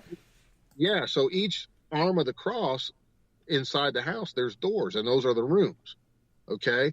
And there's big 10-foot double doors, and you open them up, and they're spring loaded. They're really old. They're from the original building time, heavy duty wood, and they've got real heavy duty springs. So folks are saying, well, those doors are spring loaded. So if the spring lets loose, well, let me tell you, Brenda put probably 10, 15 pound rocks in front of those doors. And I've got video of them doors opening by themselves with the rocks behind them on the floor. Oh my gosh. Okay, so, I'm gonna have to stop you because we have to take our break, but we will be right back to continue this. Yeah.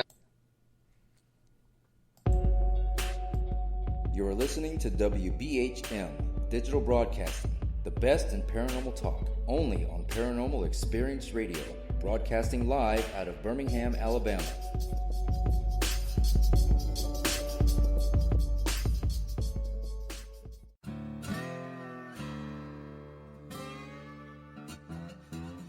Oh, come on. I'm Southern, but...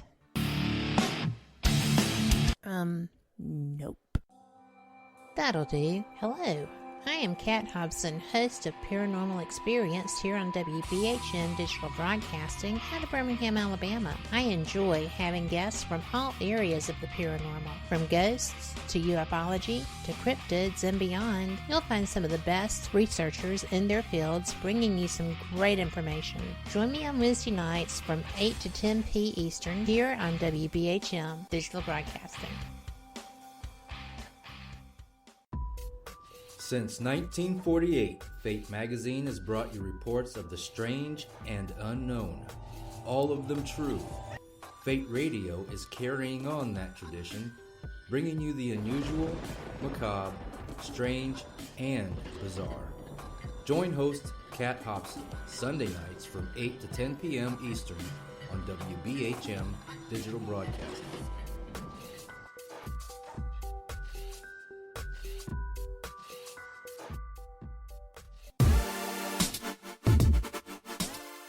Listening to WBHM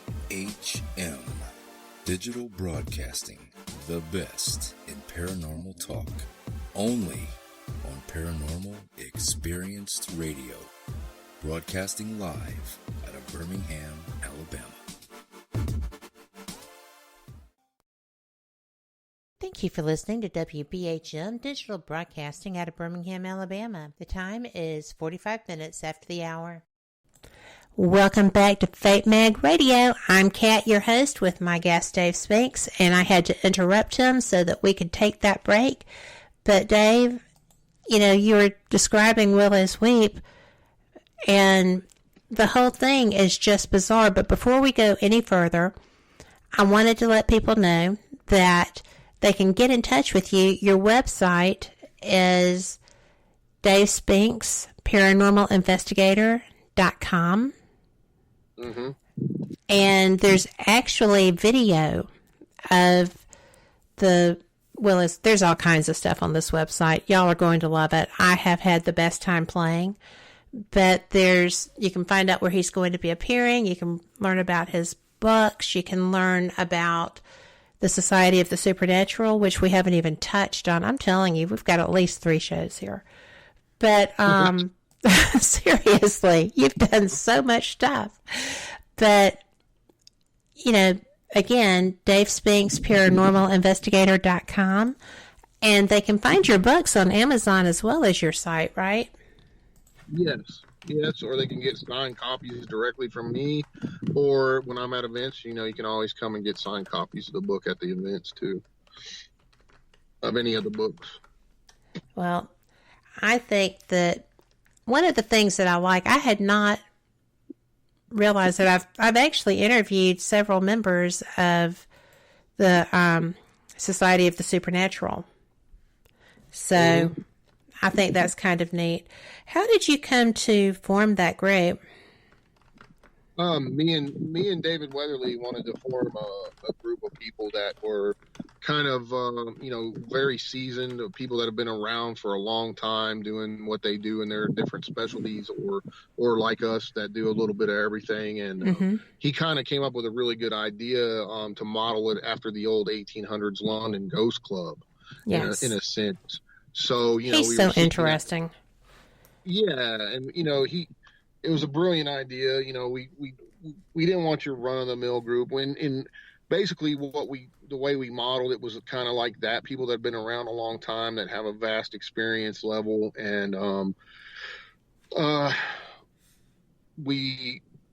the way we do it is like when we come together, we try to do events and stuff as Society of the Supernatural. And if we help each other out, we promote each other. And we also, if I have a question about something that I don't know about as much, I could reach out to him or whoever whatever that particular question was, and Rosemary was a big part of that. Yes. She's phenomenal lady, jack of all trades in the paranormal, written well over 70 books and countless magazine and articles. fearless. Yeah, and just a fire plug of a lady, and we loved her to death. And it was a great honor to me. I didn't know Rosemary that long, only a couple of years, and I got to be good friends with her. And she wrote the forward to yes.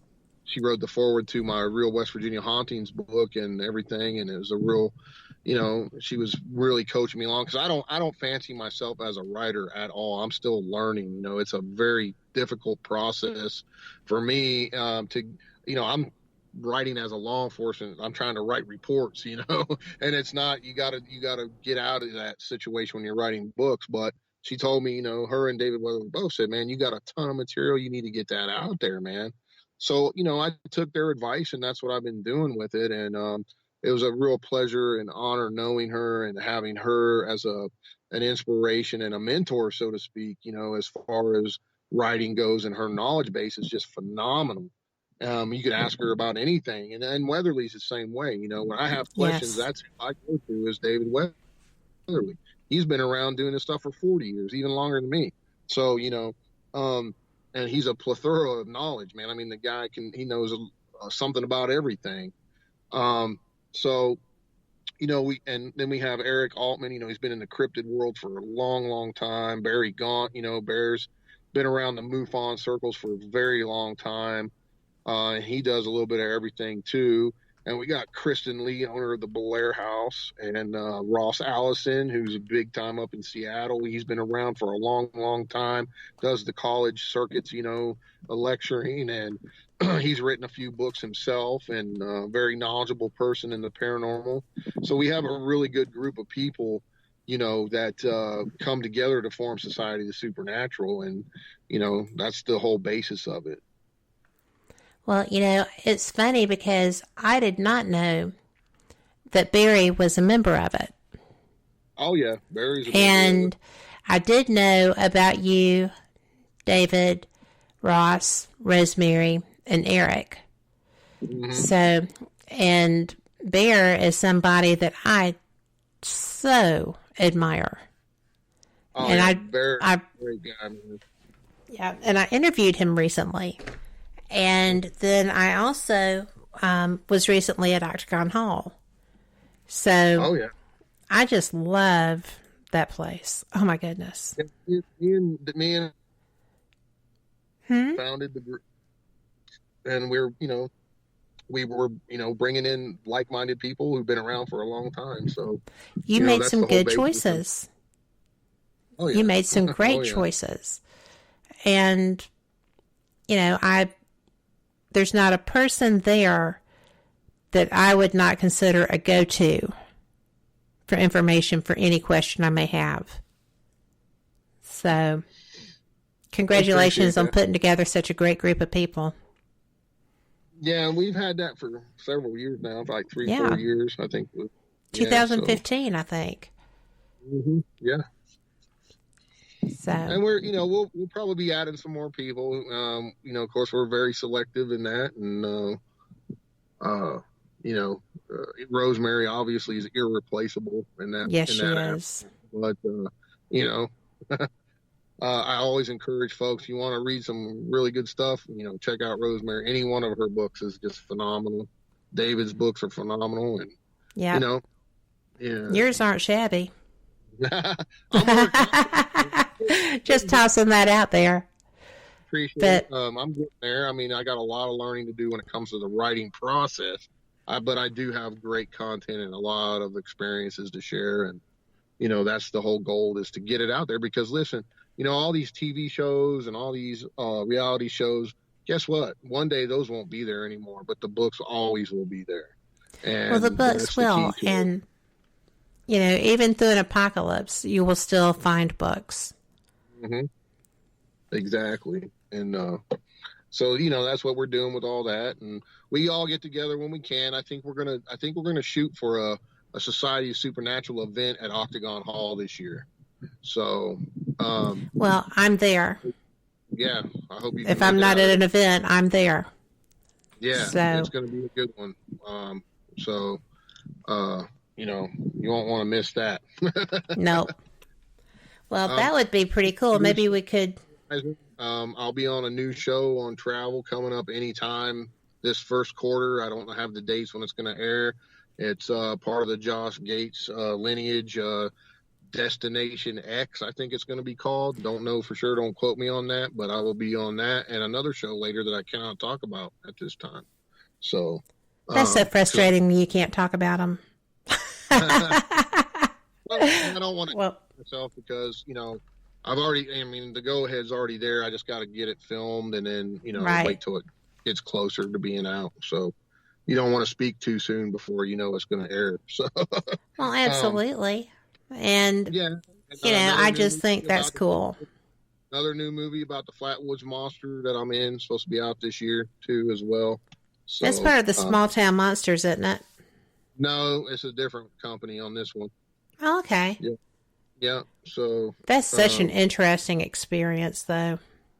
Oh yeah. Well, I was born right down the road from that, and that's why Seth used me. I'm a local guy, and I grew up hearing all these stories from friends and relatives, and my mom's first cousins, my second cousins, they went to school with those boys, and they were scared to death that they didn't even want to walk home from school or nothing. And back in those days, most people around West Virginia had outhouses. They weren't rich enough to have running plumbing in the house and stuff, and when they would use the restroom, they had to go out to the outhouse, and I just talked to my mom's cousin. It was a few months ago about it, and she was telling me how she got her butt whipped many times because she was so scared of the Flatwoods Monster. She didn't want to go to that house, so she got caught peeing off the porch and stuff. Oh, So, you know, I could see that, though. That was a scary experience that was shared everywhere. You know, that was 1952, you know, in the heat of a massive UFO wave over the east coast of the United States, and West Virginia was smack dab in the middle of it. I talk a lot about it in my new book, Real West Virginia UFOs. You know, please grab yourself a copy of that if you're into ufology, because it's all about West Virginia and West Virginia's connection to modern ufology. I think it'll open a lot of people's eyes on exactly the sheer number of sightings that happen here in the Mountain State, and a lot of other connections here in the Mountain State with modern ufology. Tons of accounts, unreal accounts here. Whole gamut. And if you haven't seen West Virginia, even today, then you can absolutely understand how that could be once you do, because it's beautiful rolling hills. It's one of the prettiest places I've ever been, but there is nothing there. Yeah, and that... and it's crazy. Melissa Kennedy from BMK Publishing down in Florida, who runs UFO Con, published that book for me. And also the first Willows Weep book is out and available. That was put out, you know, published by Starborn Illumination, my good friend Jenny Flack, that owns the Synergy Springs Soul Center up in PA, published that for me. And you know, I've got at least 2 more books coming about Willows Weep, because there's just so much stuff that's left undiscovered about the Weep. You know, it's a whole, I think the Weep is a whole journey that needs to be taken. I want to take it full circle. And we're going to cleanse that place at some point and get it taken care of, because I believe there's an open portal there that all kinds of stuff is coming in and out of. And you know, there's a lot of stuff that I haven't discussed in depth. You know, there was another woman who spent a lot of time there who was an active law enforcement officer. And she made a connection with me right after I bought the house, and we were discussing. She had a bunch of stuff to give me, and she had a completely different take on Willows Weep than anyone else. And she said it had to do with ETs, and they were bad ETs and this and that. And they were coming through this doorway there. They were conjured there or somehow, which, you know, could lead us back to the whole Masonic thing. Yeah. And I said, okay. She goes, I just moved. Let me find all my stuff. And I said, well, that's fine. I got an event and I'll be back next week. So we'll talk next week. So I come back, and I hadn't heard from her for a few days, waiting to hear from her. So I go to her Facebook page to message her and find out she died. Yeah. Of unknown circumstances. I mean, to me, there's no coincidence. Something happened. Something went down. I don't know. I mean, and she was a well-respected member of the paranormal community, Michelle Fitzpatrick. I mean, and I talk about it in the first book too. I mean, you know, I dedicated that book to her and another good friend, Ken Doc Head is his name. He was a doctor and really good person, and he died suddenly on us too. There's a lot of paranormal people dying, folks. I don't know what's going on, but it's just weird. I mean, it's weird. So, you know, it could be coincidence, but you know, when I look at the whole Michelle thing, I mean, it just doesn't make any sense. Doesn't make sense at all. And Barry was good friends with her too, you know, so you know, we still can't wrap our minds around that. So, a lot of stuff to be searched out and found out about this Weep house. I bought it because there's no other house I've ever come across or even heard of that has the history of that this house does. It has all the bizarre stuff, not to mention the hundreds of investigators that have been in this house before I ever owned it that captured phenomenal paranormal evidence in it. So, you know, I bought it to make it my own paranormal lab and share it with the community so we can try to further the field of hauntings and what goes on during these hauntings and what's causing them. That's the whole purpose that I bought this house, and that's what I'm doing with it. Well, I'm so glad that you did, and that this is what you're using it for. And we're out of time. I can't believe we're out of time. This has been such a great conversation, Dave. Thank you. Oh, my pleasure. Anytime. Let's do it again. We got plenty more to talk about. We have so much more to talk about. Well, we will. We'll schedule something. And the people in our chat rooms have enjoyed you so much. So, and great questions, by the way. Thank y'all. Yeah, great questions. Anytime you want to message me something, just get on my website, and there's a place on there that says report a sighting, and you can also email me on that too with any questions or experiences you want to share. I'm always open. I get back to you as soon as I can. As you might imagine, I'm very busy with various projects and whatnot, so I'll try to get back to you as soon as I can, but I always get back to folks when they message me. Well, I am so appreciative because I'm going to be sending you questions and stuff. But thanks again. And for everyone listening, thank you so much because you know what? You're the reason we do this.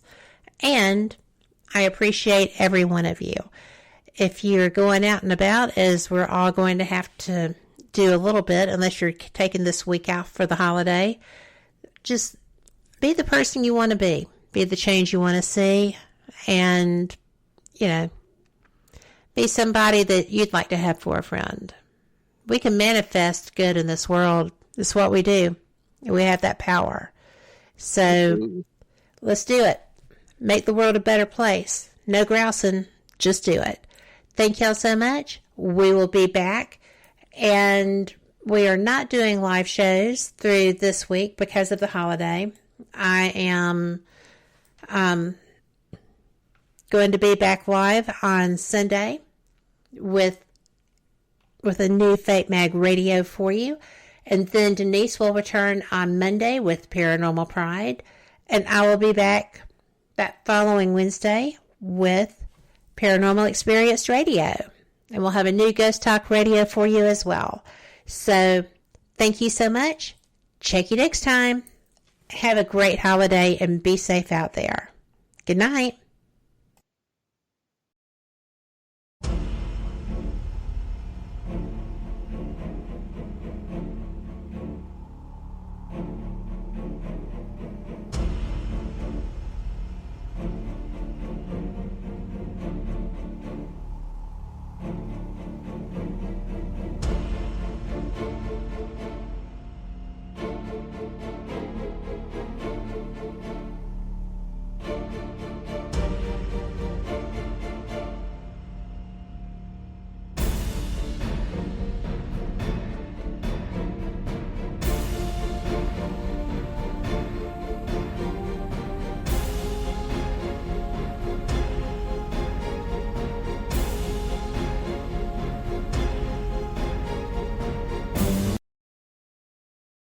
Warning, the following message does not necessarily reflect the views of WBHM-DB or its hosts, guests, listeners, or of any functioning adult in general.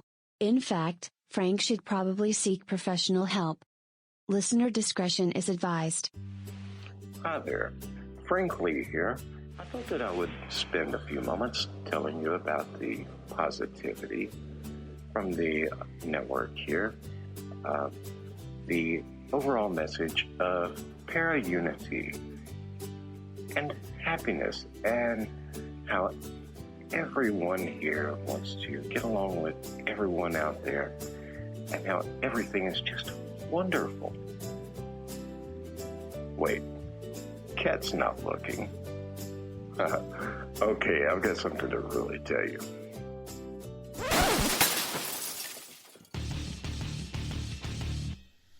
Okay, so I'm going to tell you what's really going on. Honestly, all that being nice and positive crap was kind of hurting my soul, as dark as it is. So, what's really happening? Well, you see it all the time. Everybody and their brother out there has a paranormal team because they watched a couple of episodes of Ghost Hunters or some crap like that. So they go and they spend half their mortgage payment on tools and things that light up that they don't understand. And then the next logical step after buying matching black t-shirts and posing like 90s rappers for their Facebook page is to, of course, have their own podcast. Well, you know what? You're not going to find that crap here. What we have here at WBHM Digital Broadcasting is the best host, the best guest, bringing you real information. All of the hosts here on this network know their stuff. They are the people who have been out there doing the work, doing actual research. And no, by research, I don't mean binge watching some kind of cheesy TV show on Netflix. I mean reading books. I mean out in the field doing the legwork. And who are they interviewing on their shows? They're bringing you the people they have learned from.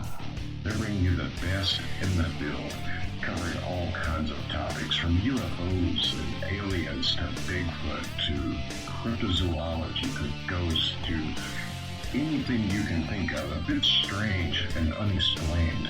It is here, and you're going to get the best information here. So stay tuned to WBHM Digital Broadcasting. Don't go anywhere. Speaking of going somewhere, I've got to go before my mic gets cut. We'll see you there on WBHM-DB.